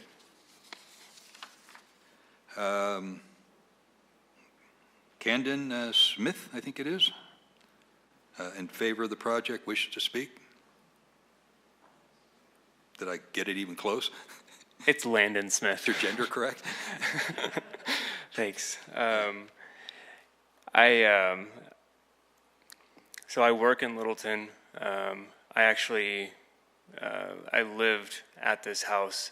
Some unusual circumstances. I actually lived at 5501 South Nevada for about 6 months, and absolutely fell in love with it. Right now, my current address is 6508 Berry Bush Lane in Evergreen. But I've had a chance to review all these. It's been great to see this tonight, the presentation, and I'll keep this short. I think this is a really great example of how new construction can enhance and maintain the aesthetic of a community, and add some historical architectural features, some charm, and timeless style. I also think it provides affordable housing, and it does increase the street parking, both of which are needed in the area. And for those reasons, strongly support this project. Thank you. Thank you. I think it's Taylor Fortina. In favor of the project, wishes to speak? Taylor Fortini. I live at 7931 West Grant Ranch Boulevard. I work in downtown Littleton, 2509 West Main Street. Oh, sorry. I work in downtown Littleton. I am a patron of downtown Littleton, the shops, the restaurants, all of that. Even though I work there, I come there on my time off. I'm in favor of this project. I think it beautifies the area. It's scaled appropriate with the neighborhood and what's already been built there, and the architecture is consistent with what's been built there, if not more thoughtfully designed. I think it has the charm and character that we want in downtown Littleton. That's all. Thank you. Bob Schwinn, against the project, does not wish to speak. Janet? Von Tronk. Thank you. And Jim, they're for the project, do wish to speak. Janet Bontrock, 5511 South Nevada Street. Lifetime resident of Littleton, 28 years downtown Littleton resident, and part of the Second Century Fund Committee that turned our downtown Littleton into the delightful walking district it is. In the last 10 years, my husband and I looked at our house and thought, oh, we aren't going to do any upkeep. Somebody's going to buy it and scrape it. And 2 years ago, we said, everything that put us in downtown Littleton is keeping us here. We want to stay. We've done the work on our house. We've continued to love it. We just had Rod Martins do the crawl space. We're not going anywhere. I'm for the project. This is the only developer in downtown Littleton in my history that has ever actually listened to the residents. They met with us as a committee. We didn't like the first proposal. We didn't like the idea of the cars coming up along the fence line. Fences are notoriously fragile. Cars always win. They worked with us. They asked our opinion. They cared what we said. These are attractive. They're well built. When you talk about Littleton character, 28 years ago, Littleton character was over 50% rentals, run-down houses, abandoned houses, where the townhome stands across from us, directly across from us, sold for $22,000 for HUD in the 90s, after a family of about 12 people lived there for 2 years. I don't know where we're talking character continues to change. I think this will be a positive change. It's not 63 units, which is 50% low-income housing. It's not high density. It's quality. It's well-built. It's designed to be approachable. Yep, bummed that the sidewalk won't go all the way to Curtis, but it's more sidewalk than we have now. I want to see it owner-occupied. The rentals have never been good for downtown Littleton. We still continue to have them that aren't kept up. I'd like to see more people moving in that love what we love about downtown Littleton. When we did Second Century Fund, we wanted it to be a community that people wanted to come to. Every year they do. All over Christmas, we watch the traffic stop on Main Street, and we say, hey, I'm looking at the lights on Main Street. I come home there every day, all year long. This summer, I walked 5 miles a day in my neighborhood, and I saw what my city is becoming. I want to see more people living down there. I want to see it owner-occupied. Yes, in a perfect world, a beautiful little one-family home would go next door to me, and they would be really attentive to the grass, and there would be no mice, and no raccoons would come in my shed. But it's not a perfect world. But what John and his group have done is listen to the neighborhood, built something, designed something beautiful, far more attractive than, say, 63 units 2 doors from my house. I would like to see this happen and go forward. I would like to see City Council do what's best for our city to continue building a positive, enduring character that makes people want to come to our city like we did, and that's made us stay for 28 years. Thank you. Thank you. Jack McNally, against the project, does not wish to speak. Last name is, I cannot make this out at all, D.A. something or other, is against the project, but also does not wish to speak. That ends the sign-up. Is there anyone else that wishes to speak that hasn't signed up? We'll start with this gentleman here. Excuse me? Other sign-up sheet for the other items. Let's, excuse me. Can you come down, please, if you wish to speak?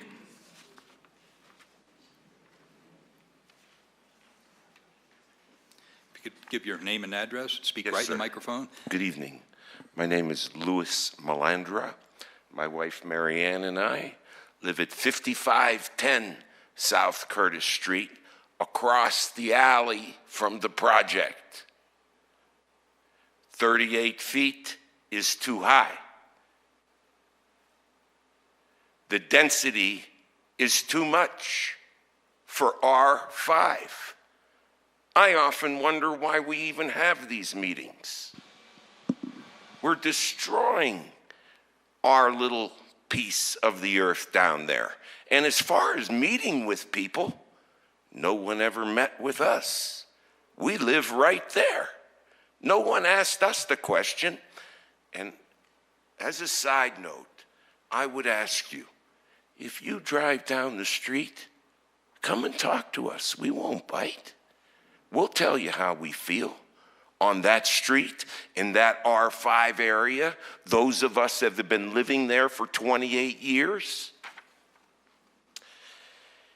If the project was within the confines of the R5 district, we applaud them. It's not. How many times are we going to knock us out? My wife and I had a similar experience. We tried to sell our house, but the city said no because we were going to sell it to a business down there. It's R5. No. There was no discussion. There was no meeting. So maybe if you do grant this, you'll have to grant us the ability to sell it to a business. Thank you. Thank you. We had some other arms raised. We'll get to you. Otherwise, I'll talk. We can't hear you unless you're talking to the All right. microphone. My name's Tyler Hardy. My address is 5521 South Nevada Street. So I live 2 houses just south of this development, and I live in the permanent shadow of the project that was approved, claimed Nevada Street. I've lived now, I've grew up in Littleton, went to Littleton High School, moved back here 2 years and purchased my home. I'm not anti-development, but I am against this project. I've experienced firsthand the consequences of unfettered development sponsored by PDOs from developers who pretend to care about the community.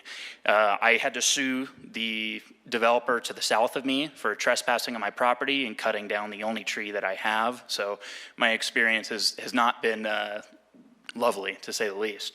I've spent my career in enterprise sales, and I've kind of developed a skill for identifying BS. And both of these applicants claim to be local. They claim to live here, yet I'm 2 houses down, and I've never been introduced to them. Seems a little odd to me. These plans serve one purpose, in my opinion, and that is to maximize ROI. And I don't blame anybody for making $1, but at this point, the cost is coming to the neighbors who live nearby. The variants being asked are not insignificant, and they're numerous. What the applicant fails to mention is that the garage access does not border an alleyway, it borders an actual single-family home. That is unprecedented. There is not a single lot that does that in Old Littleton, at least to my knowledge. In terms of height, I also find it weird that they would reference the Nevada project as the precedent for this, because my house lives in permanent shade now. My value has significantly dropped on my home, and it's become a less pleasurable place to live. I'm being built, like I'm getting buried by the development around me. And I would argue that my house, I've experienced more development than anybody else. I have construction workers running through my property all day long.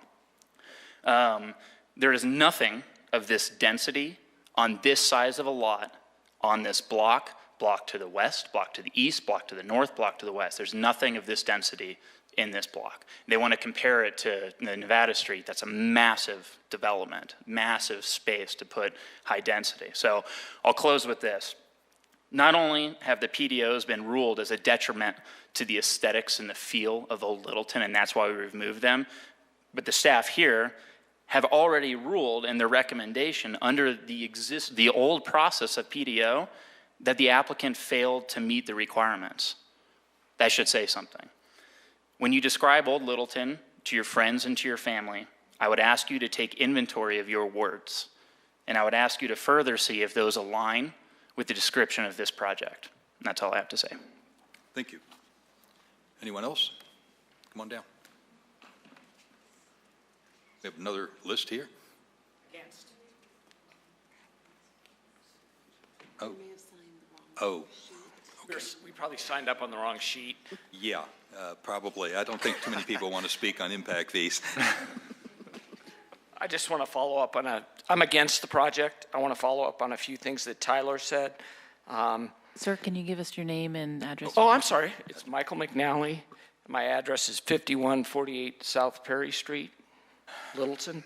I'm about 10 minutes away from, maybe not even that, from the project. I have family on Nevada, Michelle McNally. I've heard quite a few people say that we're from outside the area, Roxborough, Chatfield, Parker, Centennial, Denver, that this provides affordable housing. And then I've heard that the lots want to go for sale for $600,000, and there's 5 of them.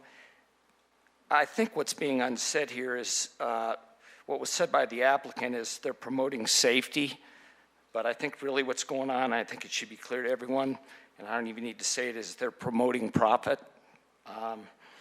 They want to build a number of units that don't meet the required setback, that don't meet the required height, that want more parking than is required, and they want more open space requirements. 4 laws in this town. They want a reduction from, or they want a variance. And what I've heard the council say, or somebody say, is variances are based on hardship. I don't think a developer wanting to build on a unit and want a variance from 4 different R5 zones in this district is a hardship. It's a bad investment maybe, but that place is not going to have boards on it forever. I saw some of these letters that people have written about, oh, it's going to be boarded up and it's going to look bad and this and that. I don't think so. I think they'll find a solution if they cannot develop it the way they wanted to. And those were in effect when they purchased the property, as I understand it. So, you know, that's just that's the way it goes. And I know Reggie rather well. I've met Tyler too, both of whom are against it, and I understand their concerns. It's not about promoting safety. It's about promoting profit for a developer who does not meet the hardship needs of a variance and should not allow one to occur. Thank you. Thank you. Do you mind if we be included in this conversation or not?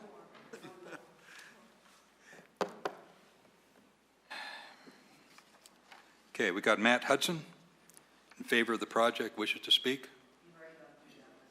Okay, yeah, sign both, okay. Tyler? You spoke, okay. I'm just going to go down the list here. Well, this name I cannot read whatsoever. Mike McNally? You just spoke? Okay, great. Edward Jobs? Okay, got lucky there, okay. Let's see. You're in favor of the project? Sorry? Come on. No, come on down. Speak in the microphone. Give your name and address, please.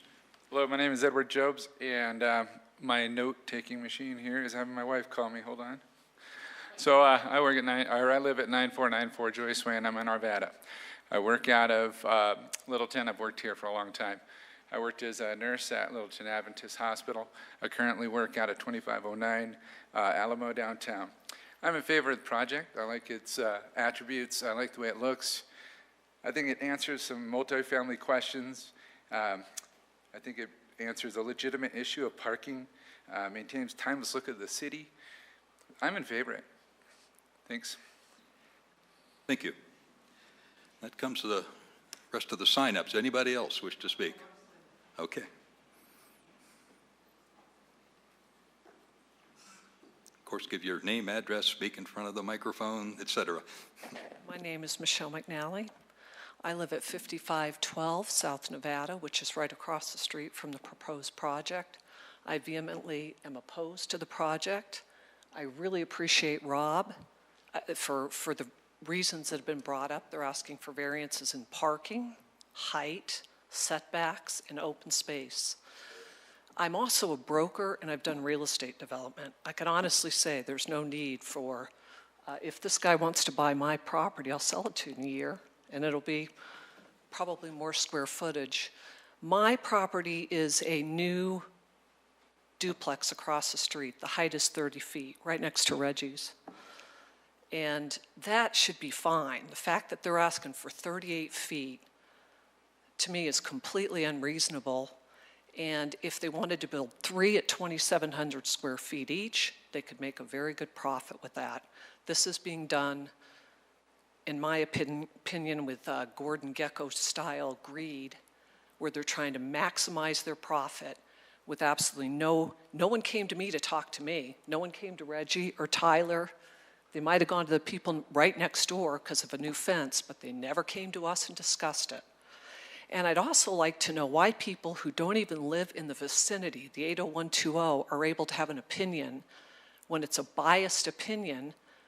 They're brokers, they're people doing business with the developers. It doesn't seem right. It should be the people that are directly affected by the property.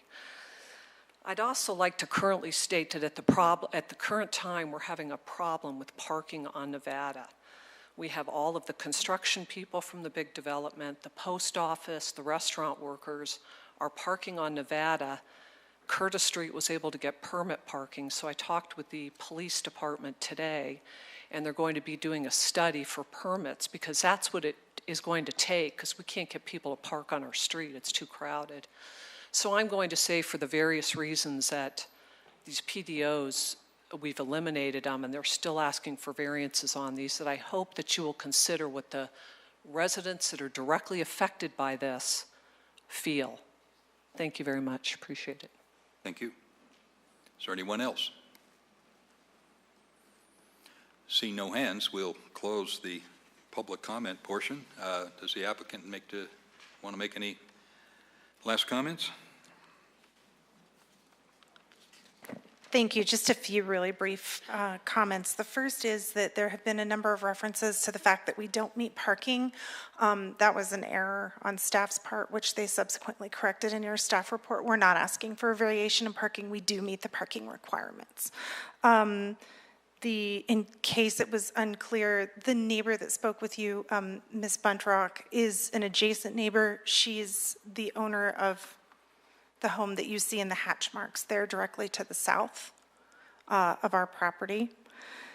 We also held, the reason that we have met with Ms. Buntrock and other neighbors is because we held a community meeting which was noticed and reached out to those neighbors, and then we didn't hear from a number of the other neighbors who spoke this evening. So. And lastly, there was also a comment that the garage access is directly into a single-family home, which is incorrect. As you can see, the garage comes on and off of the alley. There is no single-family home located at the garage access. Thank you all. Thank you. The access is right on the property line, correct? It says right there, two-way drive. Excuse me. Excuse me. You got to come up, speak. Who's? No, we are done with public comment. You're not part of the applicant, are you? No. Then we're done. Okay. Entertain a motion. All right. I'm going to move to adopt Planning Commission Resolution 31-2018 concerning the planned development overlay for the South Nevada Street townhomes at 5501 South Nevada Street, with the findings for denial as listed and contained therein. Do we have a second? Second. We have a second. Discussion? Start. Can I ask staff a question? Sure. I was trying to look at our code for PDOs, but unfortunately it's down for maintenance. Could you just read the code for the PDO, hang on. Get back there. Just the 10-9-5 in the beginning.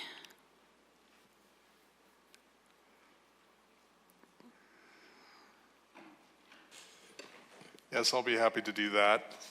Thank you. Could you put it in reference, in context to what is it about? Certainly. So 10-9-5 is development standards.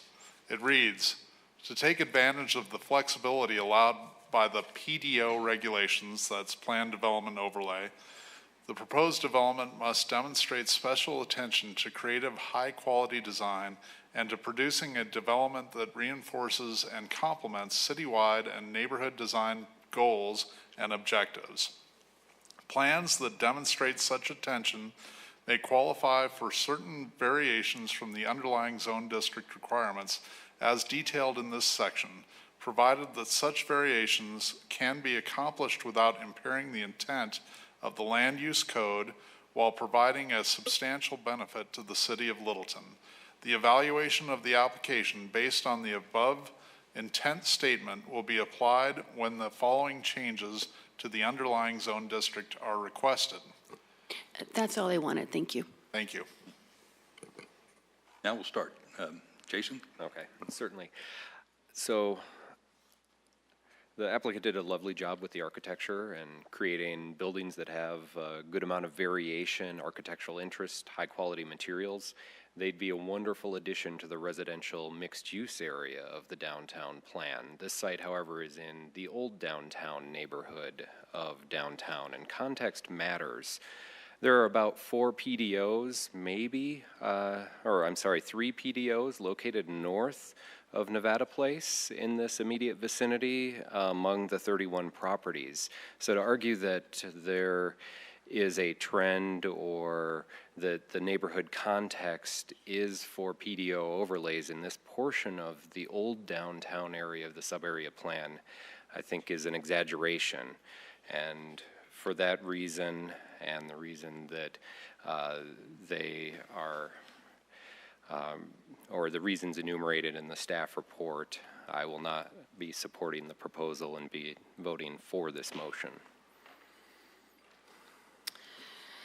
I too appreciate the design quality, the for sale, the walkability. But as noted, this is in the downtown neighborhood plan, and there are specific requirements that they want to be maintained in the downtown. And those don't appear to be met by this. While the downtown design standards do appear to be met, it's the actual neighborhood plan that do not seem to be met by this. It specifically talks about, just in a little brief overview of old downtown neighborhood, there are small cottages, late Victorian houses, and ranch-style houses along tree-lined streets. And it ends with, this neighborhood is stable and will retain its character. So while the Nevada Place is close, it's in a different neighborhood. And like Jason was saying, that's mixed use. It's more appropriate for that, but not for the old downtown neighborhood. Dan? Bruce. We have the privilege of going last, sorry. We skipped for a while and go to... No, that's all right. You know, I guess when I was walking, I did walk the streets, walked Curtis and Nevada and drove Prince, and I was kind of just looking for sort of, you know, just trying to understand the character of the streetscape. And what I noticed was that, you know, front doors are predominantly located on the streets that are running east-west. So the front doors are along Nevada, Curtis, Prince. I mean, that's just kind of the pattern of the neighborhood. And then looked at streets that ran east-west, and those are, I call them kind of the service roads. I mean, that's where your access is to alleyways. There are a couple garage doors, but, you know, I keep thinking sort of that major pedestrian connection from downtown is on the streets that are east-west, and the neighborhood is kind of set up that way, are set up that way. So this although I totally support for sale product and residential here, it just seems like it needs to rotate 90 degrees. I guess I'd rather see doors on Nevada, because that to me is more consistent with the neighborhood and how it's set up now. The other thing that I was kind of challenged by was that the front doors, the porches, downstairs and upstairs are all on the north side. And the reason why I asked if they had done a solar analysis is that my hunch is that those places aren't going to get a lot of direct sunlight, but for a very short period of time in the summer and probably very early in the mornings.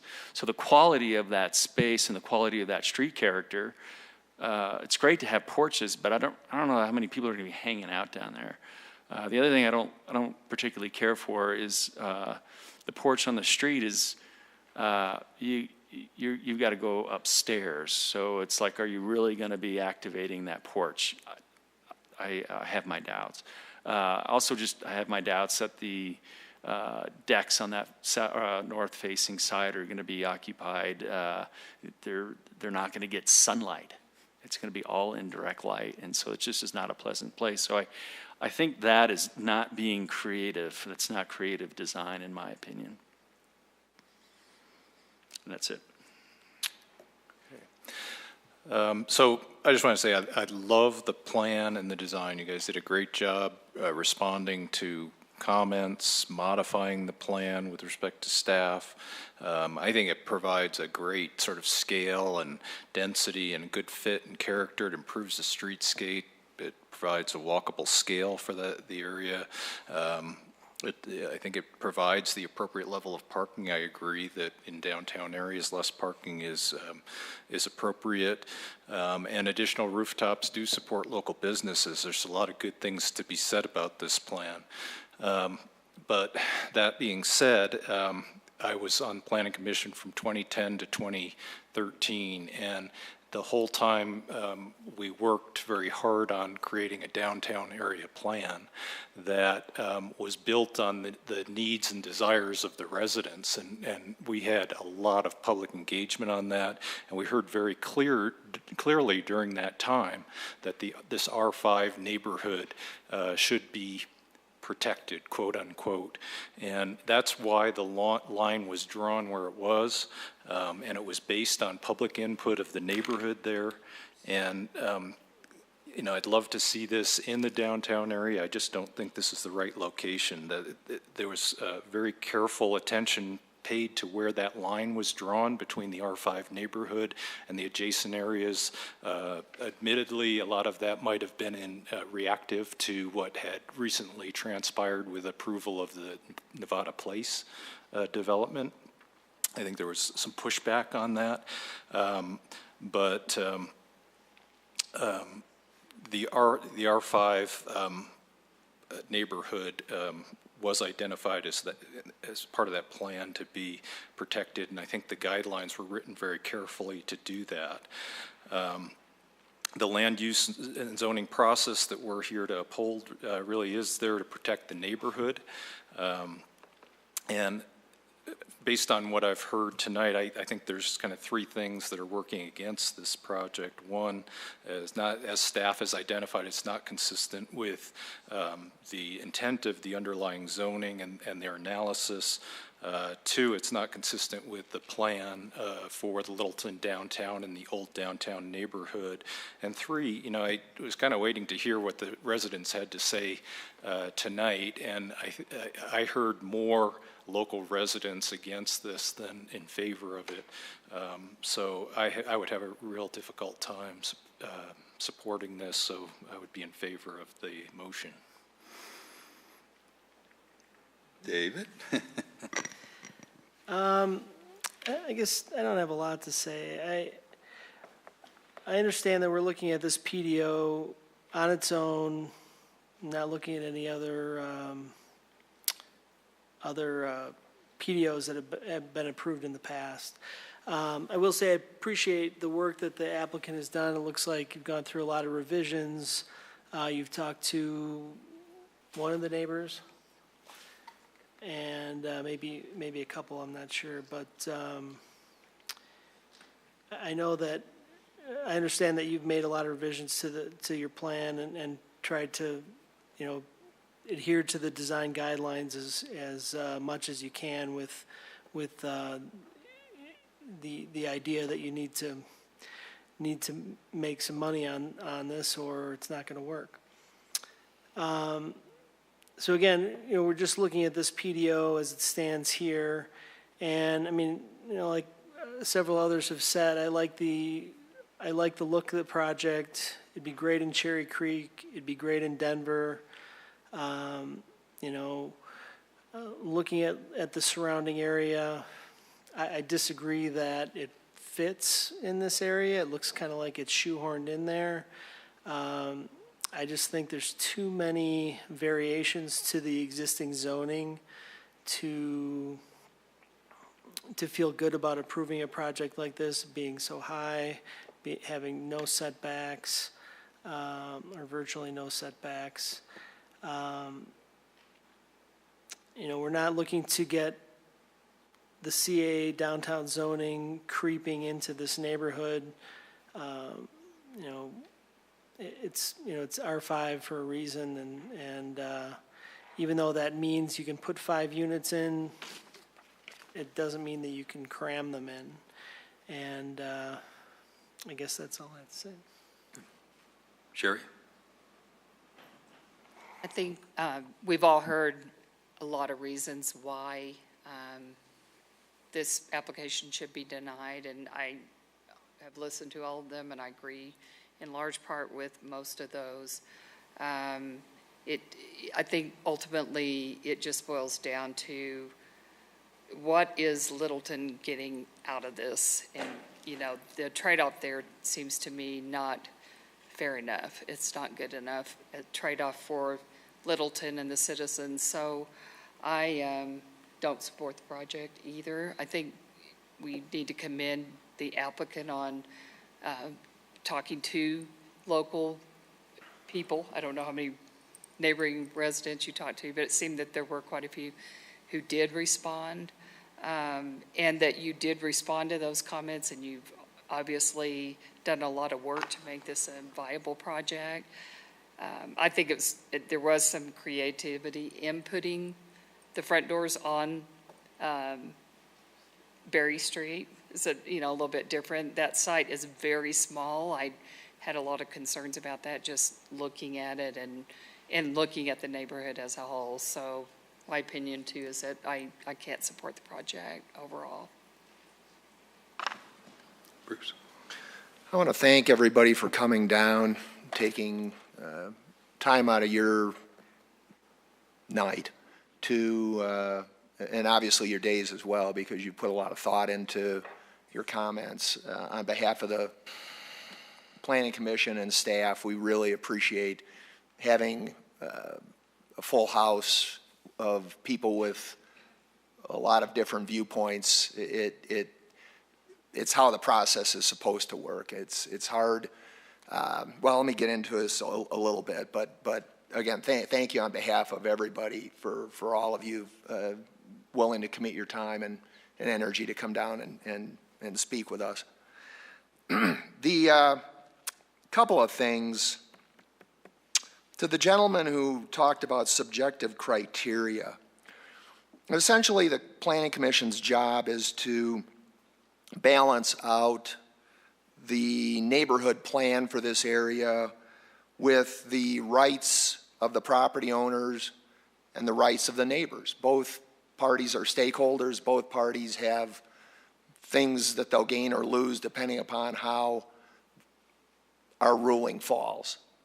But essentially, those are the criteria that we look at. And to the gentleman who suggested we come down and talk to you, yeah, the reason we can't do that is because this is what's referred to as a quasi-judicial hearing, which means we have to make a decision based upon the evidence presented.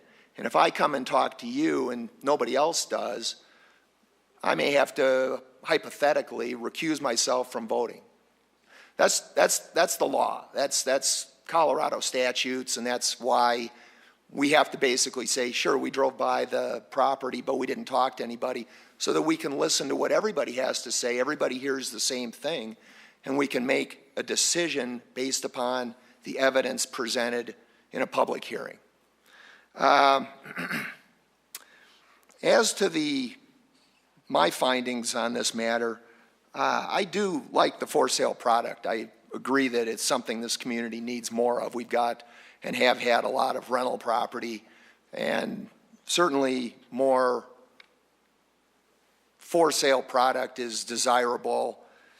And it is a tough, and I think the applicant made a lot of fair points in terms of their presentation. I think the design elements are attractive. I do believe that it's a well-designed project. It's a good project. I tend to agree with my associates who suggested that it might fit better in a somewhat different location, but I think what was done in terms of the architecture and so forth and so on was a good quality job. The problem, I guess, and I'm also sensitive about the issue of changing horses in the middle of the stream with PDO requirements. We, I think, are doing our level best to consider what you're presenting on the basis of the PDO requirements as they existed when you filed this particular application. For my money, it's maybe not the right way to say this. For my, hello.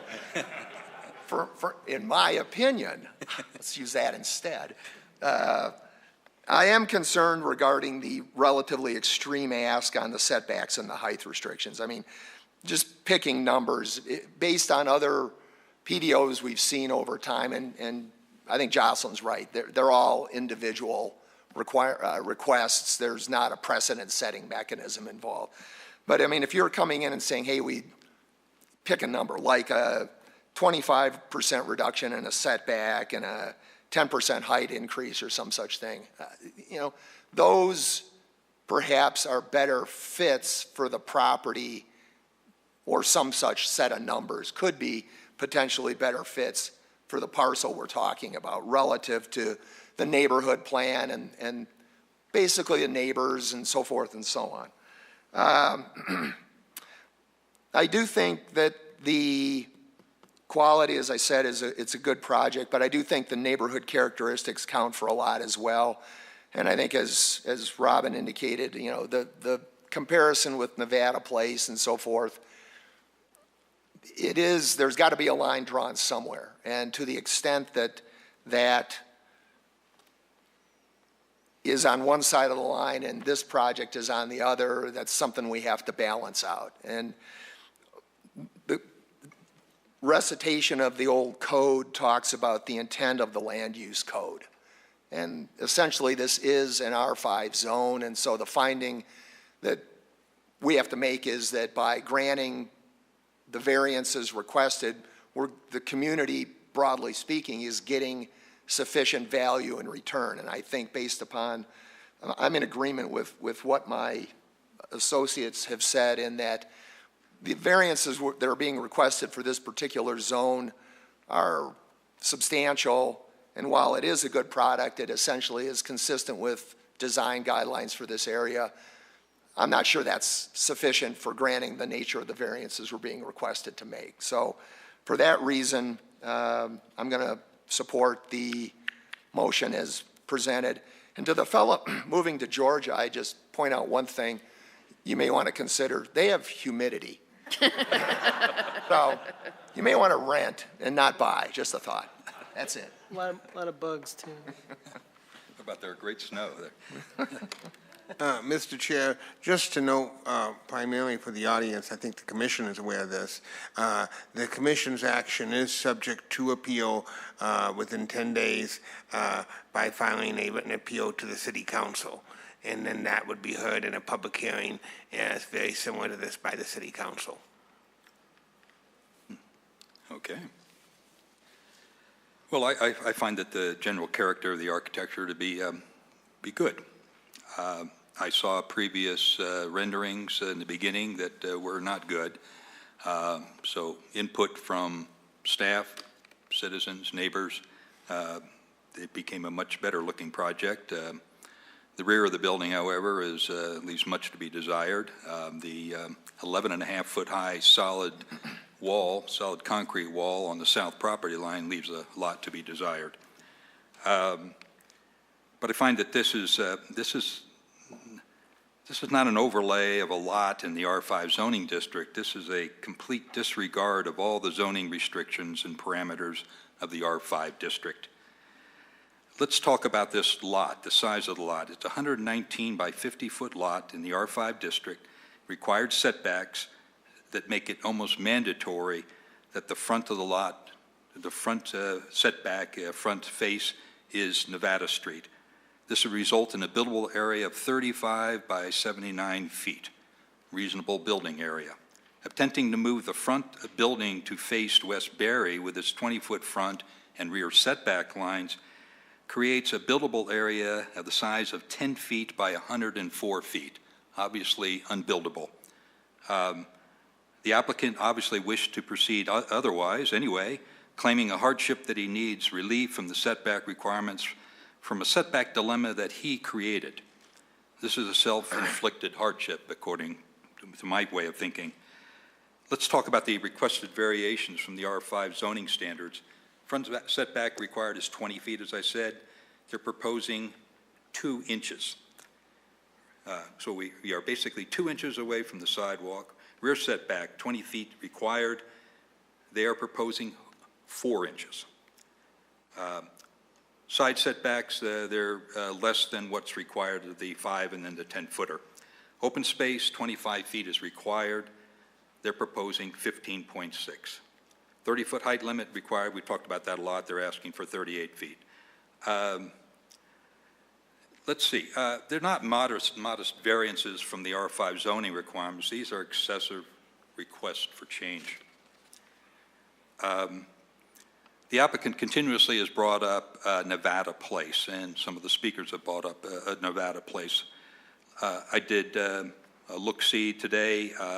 As I mentioned, front setbacks is 17.6 from the street property lines to the face of the finished space of the units.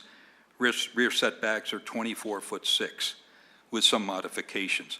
If you drive and look at Nevada Place, yes, they are tall buildings, but you'll see there's quite a bit of open space in that development. The open space is 25% was required east side of Nevada, 30% west side of Nevada. I can go on, but you can see immediately that there's no comparison or similarities between the setbacks and open space between Nevada Place and this application. A couple of minor items, and I'll finish. The applicant talks about providing a 7-foot tree lawn like he's doing it as a favor. The strip of land belongs to the city and is a requirement to landscape it. That landscaping does not relieve the applicant from providing landscape requirements for on his own site. Last item is a letter. Some of the letters addressed to the commission talked about the positive benefits of removing the eyesore house that's currently on the site. However, it was the applicant that boarded up the house. Nobody's living in it now, doesn't take care of the lawn. To me, it's a self-inflicted hardship without merit needing discussion. I agree with my fellow commissioners that I cannot support this application. Any other comment? Seeing none, we will vote.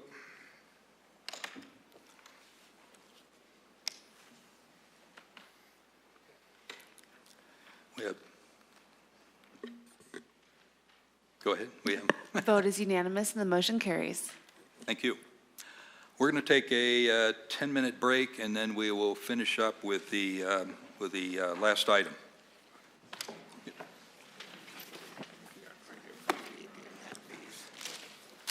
See, my math checks out with his, the setbacks.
You don't want to get.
Pound the salt shaker if need be. Use your gavel.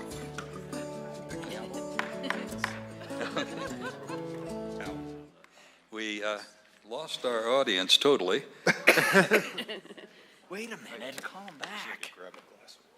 We're now up to second item, PC Resolution 29-2018, Planning Commission Resolution 29-2018, regarding an amendment to Littleton's impact fee, Section 11-7 of Littleton's Code. Mr. Chair, I'll introduce this and I'll turn it over to Jocelyn. Currently, impact fees are part of the city subdivision code. Very unusual, but that's where they are. As a result, any changes to those fees have to come to the Planning Commission for their review and recommendation. Now, for those, I think all of the commission understands impact fees. Impact fees are under Colorado law called development impact charges, and they are basically to have new development cover its portion of the cost of new development. You can't charge new development to cover the cost of existing development. You can only charge new development to cover the cost of new development. The City Council earlier this year first asked the staff to look at the transportation fee, and that's basically what we would call Part 1. Then the council said, we want you to look at all of the city's other impact fees, which would be Part 2, and then ultimately, we want you to look at whether we should be charging impact fees in other areas, which would be Part 3. For example, many cities charge a stormwater impact fee. Littleton does not. Many cities charge a park impact fee. Littleton does not. Many cities charge a wastewater impact fee. Littleton does not. And so we would be looking at those types of fees as part of Part 3. What's before you tonight is essentially two things. One is an amendment to the current impact fee code that would adjust the transportation fee upward. And this is based on the city's methodology for this. In the past, only looked at a 5-year window of transportation projects, which is extremely unusual. Normally, your methodology will look at a 10 or 20-year window. In this, we have redone the methodology and looking at a 10-year window, which is what has accounted for the increase in fees. The second portion is to actually recodify this and put this in the administrative section of the city code. Impact fees are a financial item, and they really need to be treated as a financial item. And so this would propose to move it out of the subdivision code, place it in the administrative code with other financial matters so that they are all located in the same place. And with that, I'll turn it over to Jocelyn. Thank you, Steve. The only other couple things I wanted to offer is to recall that City Council asked us to look at this based on what Steve just offered. And so that is why it is in front of you this evening. And Planning Commission, as you guys know, your responsibility here is that you're to make a recommendation, and council is the decision-making body on this. And then lastly, I did want to let you know that I had gotten a question about what are the existing fees relative to transportation and fire. And so I did present that to you this evening, the table of the existing fees. So you have that information to compare. And with that, we will take any questions. Questions? Did anybody jump in? Could you talk about the methodology for the study? So it's based on an existing study that was done, it looks like about 5 years ago, and is part, and I guess the second part of the question, will there be an addition, sort of a follow-up study in part 3, perhaps after the transportation plan is updated and identifies our 30-year needs? Yes. Commissioner, members of the commission, it is the city's intent to go out for a full new study. The methodology of this study that was done 5 years ago, candidly, it leaves something to be desired, and we'll just leave it at that. The intent here is using that methodology to make some immediate adjustments to the fees, but we recognize that what we really need to do is to go out and have a new study done. And a good example is I'll use the transportation fee. If you were to use what is, I consider the methodology of today, you would use trip generation based upon your transportation master plan. You'd take the trip generation, you'd then look at the amount of trip generation from new growth, and that would determine your fee. That's not what the methodology is here. But once we have a transportation master plan, and we have an updated comprehensive plan with other areas updated, we'll be able to do that. And because this will be moving to the administrative section, if it gets adopted, this may be the last time the Planning Commission deals with impact fees. This would be the last time the Planning Commission would deal with it. Does that make you happy or sad? Both. Makes it easier to vote. But rest assured, the finance director and the city attorney spend an awful lot of time with it. Less power. Yes. Others? Go ahead. You just mentioned, I think, Jocelyn, or that you presented. Sherry, could you speak in the yeah, microphone? Sorry, an updated table showing the existing fees. That's not what's on page, whatever this is, no pages. There's a table in the proposed chapter 7. Do I have? No, this is it. I don't have that. That's Okay. proposed. Okay. That's the difference. This shows you the existing fire and the Okay. existing transportation, and then that shows you the proposed Okay, changes. okay, thank you.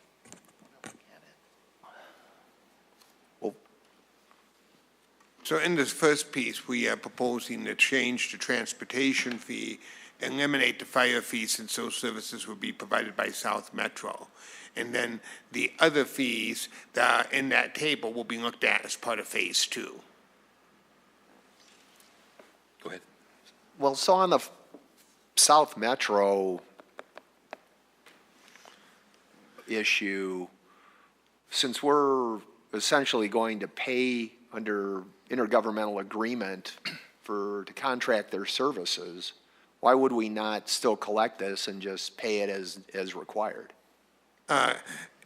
Commissioner Pro Tem, members of the commission, if the voters vote for inclusion, then the property tax that would be imposed, that property tax includes both the capital component and the operations component. So what would happen is then we would be charging an additional fee based upon the capital that we are no longer paying for. If we do not vote for inclusion and we go into the authority, the fee that we pay is going to cover both the capital and the operations, but the city will not have the capital expense anymore that would be incurred by South Metro. We looked at this, and I don't think we can, as much as I would love to continue charging the fee, I don't think we can legally do it under Colorado law. Okay, all right. Curious then, Thank you. if we aren't going to be doing, with the fire in South Metro, can you just eliminate the fire from here? That's what I was wondering too. Yes. Yeah, because if South Metro is now going to be in charge of the capital expenses, do we even need to have it in here? Well, no, what would happen is you see in this version, the fee just being struck out. What will happen when it's codified, the actual fire line will come out. Okay, that makes sense. I had noticed there was a couple places where capital facility impact fee was left intact versus land development. I think that is actually an error. It should be all the way through. The proper terminology is land development impact fee, and that's what the Colorado statute says, and they actually preempt all cities, including home rule cities. So we are also moving to the proper terminology. I just had one other question. You talk about service units. Could you describe what a service unit is? The service unit is actually the definition used for how you're supposed to calculate the fee under state law. And the idea is a service unit could be either a residence, or it could be square footage, or it could be trip generation. The idea is basically defined in the statute as a specific unit that is used to calculate the impact fee based upon the addition of additional service units and creating new capital expense. Thanks. Down here, anyone? No, you clarified the fire. There's just, fire was mentioned on the first page, 114-1, purpose and legislative intent. Letter A, purpose. I take it you'll strike, it says needed to address demand attributable to new development of or for fire. Yeah, we will strike that'll that. just get struck out. Okay, great, thank you. So I just have I'm having trouble understanding how the South Metro impact fee is assessed. You said it's capital and impact, I think, is charged through there. And, when we raise the transportation, it's close to what it was before with the fire in there. Existing the capital with the impact fee because we couldn't fund the other portion of it. This, with South Metro, they'll be able to fund the whole portion of capital. Okay, good. When you're talking about residential land development impact fees, is that per a new residence? What does that mean, residential? Yes, residential would mean, because we calculate residential differently than we calculate the non-residential. Residential would include all residential, both multifamily and single-family residential, which is another issue that down the road I'm sure we'll be talking about on this fee, because normally multifamily is segregated out separately. It's not here. We'll wear that, Okay. and we will get there. This is kind of sort of a multi-phase project, and this is, I would tell you, this is just phase one of a multi-phase project. Okay. When you talk about residential, say if you're doing a residential remodel or addition, is that free and clear of these? That would be free and clear. It's just a new residence. So the mere fact that you come in and remodel. Now, the one exception would be, say, for example, you added a mother-in-law apartment to your house, which has a separate doorway, separate restroom, separate kitchen, separate living facilities, and basically could be rented out as a separate residence. Yes, we will charge you a fee for that because you've now created another service unit. So when it comes to the city getting more money, you're quite clear as to how to collect it, okay? Yeah. How do we rate as far as the metro area for the total amount here? Are we in the middle of the pack? We're apparently low now. We're in the middle of the pack, or are we the high end? We are at the bottom. I'm sorry? We are at the bottom. Currently. What will happen with this fee? We will go from 10th place to 9th place. With these changes? With the fee change. We will move up one slot. So we'll still be on the low end? We will be on the low end. And honestly, even when we complete phase two, I don't see the city moving up maybe more than 6th or 7th place. We are not going to be anywhere close to the top. And in fact, we just don't have the growth in the vacant land that would ever allow us to move those fees that high up. The residential is going up perhaps not too much, from $36.96 to $39.75 total, not too bad. Commercial is, they said there'd be no math, but it's somewhere in the neighborhood 85% increase in the non-residential development fees or impact fees. That seems rather steep to me, but we don't hold the purse strings. We serve at the pleasure of council, but I just bring that up. It seems to be a rather steep increase. Well, I would tell you that's one of the reasons why we really want to do, and we're going to be doing a comprehensive impact fee study, because the methodology used for these fees, neither the finance director or myself, it's a very outdated methodology. I do believe it complies with the law, but it's not the methodology that I'm familiar with, and I think we certainly will be doing things differently for the future. Okay. But at the same time, we do have a council, and I think the commitment of the city has been that new growth should pay for itself. That in essence, we don't ask our existing citizens to pay for the expenses of new growth. And so this has been sort of an attempt by the council to move towards that direction of making sure new growth does pay for new growth.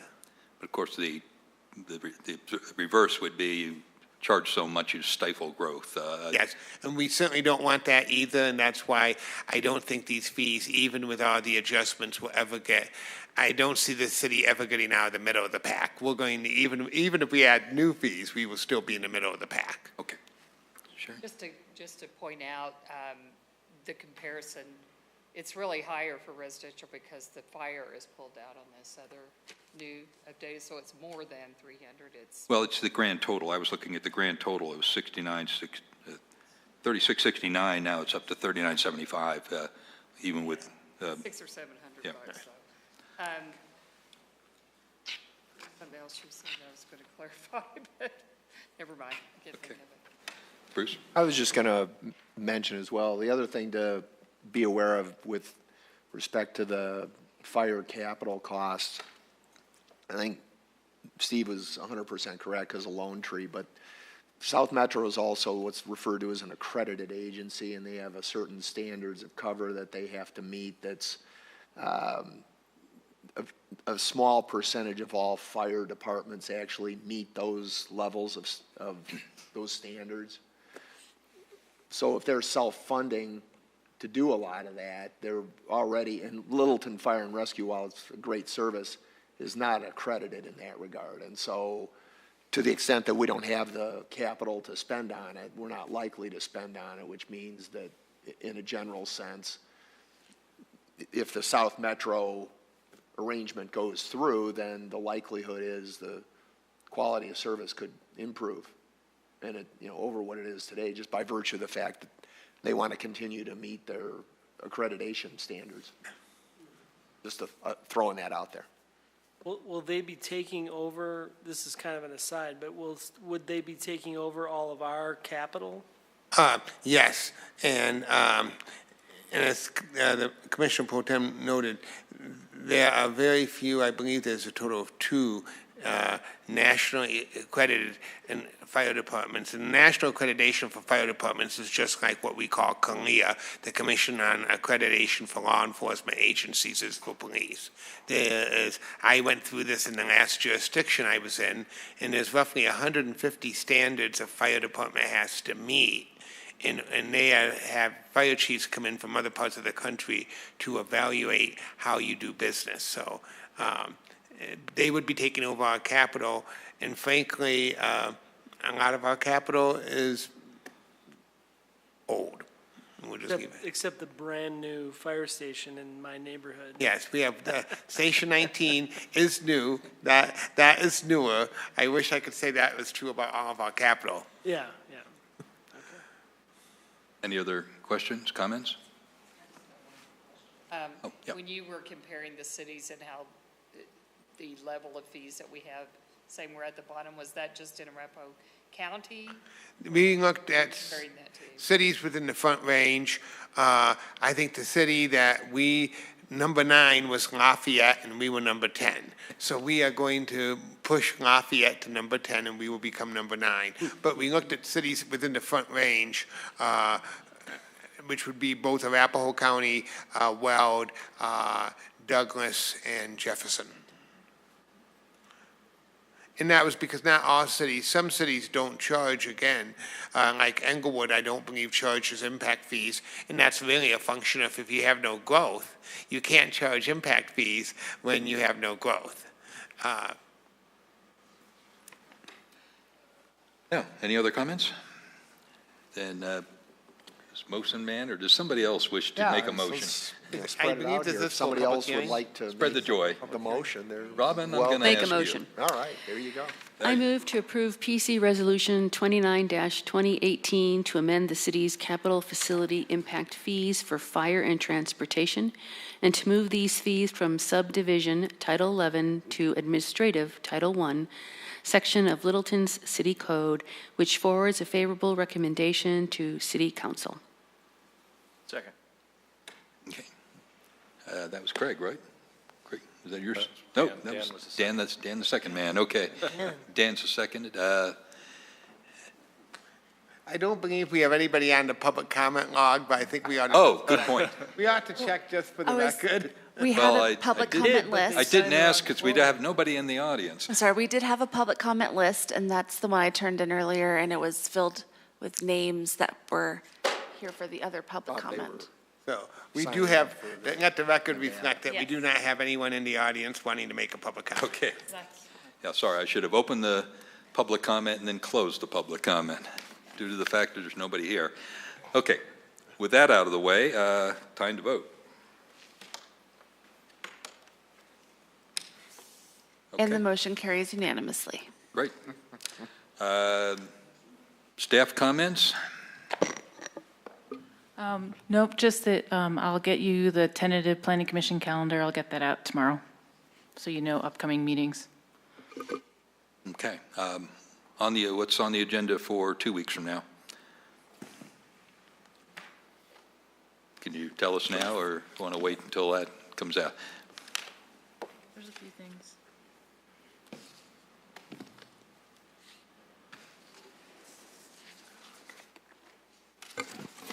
So you have a couple study sessions talking about recreational definitions in the zoning code, and we're going to have a special presentation from Paul Bryant, who's an architect, relative to some ideas he has for taking the next steps for implementing Bellevue, and to also talk about the waterfront. Is that the same presentation council got? That's correct, Yeah, yes, okay. yep. And then the public hearing, you do have a discussion about the subdivision code, and I think we had, if you recall, a study session about that quite a while ago now. Any commissioner comments? I just wanted to make one that, my comment about the maintenance on the city code during planning commission meeting it's not such a good idea. It's still on there. It says we're currently undergoing maintenance. Some functionality may not be available and you can't access it. Yeah, we'll have to follow up with you, Robin, because I was able to get it up tonight, to pull it up on my tablet, so we'll just figure out what the technical thing is going on. Well, it just says we're undergoing maintenance. Maybe it's only maintenance on mine, I don't know. Yeah, just you. Just mine, it figures. All of us have gotten it. No problem. Please carry around our copy. Yeah. No, yeah. I have one item. I'm not sure if it's this Saturday, but there's a planning commissioner training out in Golden, I think it is. I saw it on the APA notifications. It's a free planning commissioner training. I think it's all day. Is it this Saturday, or maybe I missed it? Might have been last Saturday. But if anybody's interested, check that out. I've been to it before, and it's worthwhile. Just a sort of planning commissioner 101. I don't think there's any cost to it. I think they Staff will research that and send it out to you. Yeah, I wasn't aware. I think they hold it right on what's the main street there in Golden. They have it right down Is it called Main Street? Harrison Avenue. What's the name of that main street? Yeah. That first weekend in November. Firm grasp of the obvious, huh? If there are no other comments, the salt shaker goes down. We are adjourned.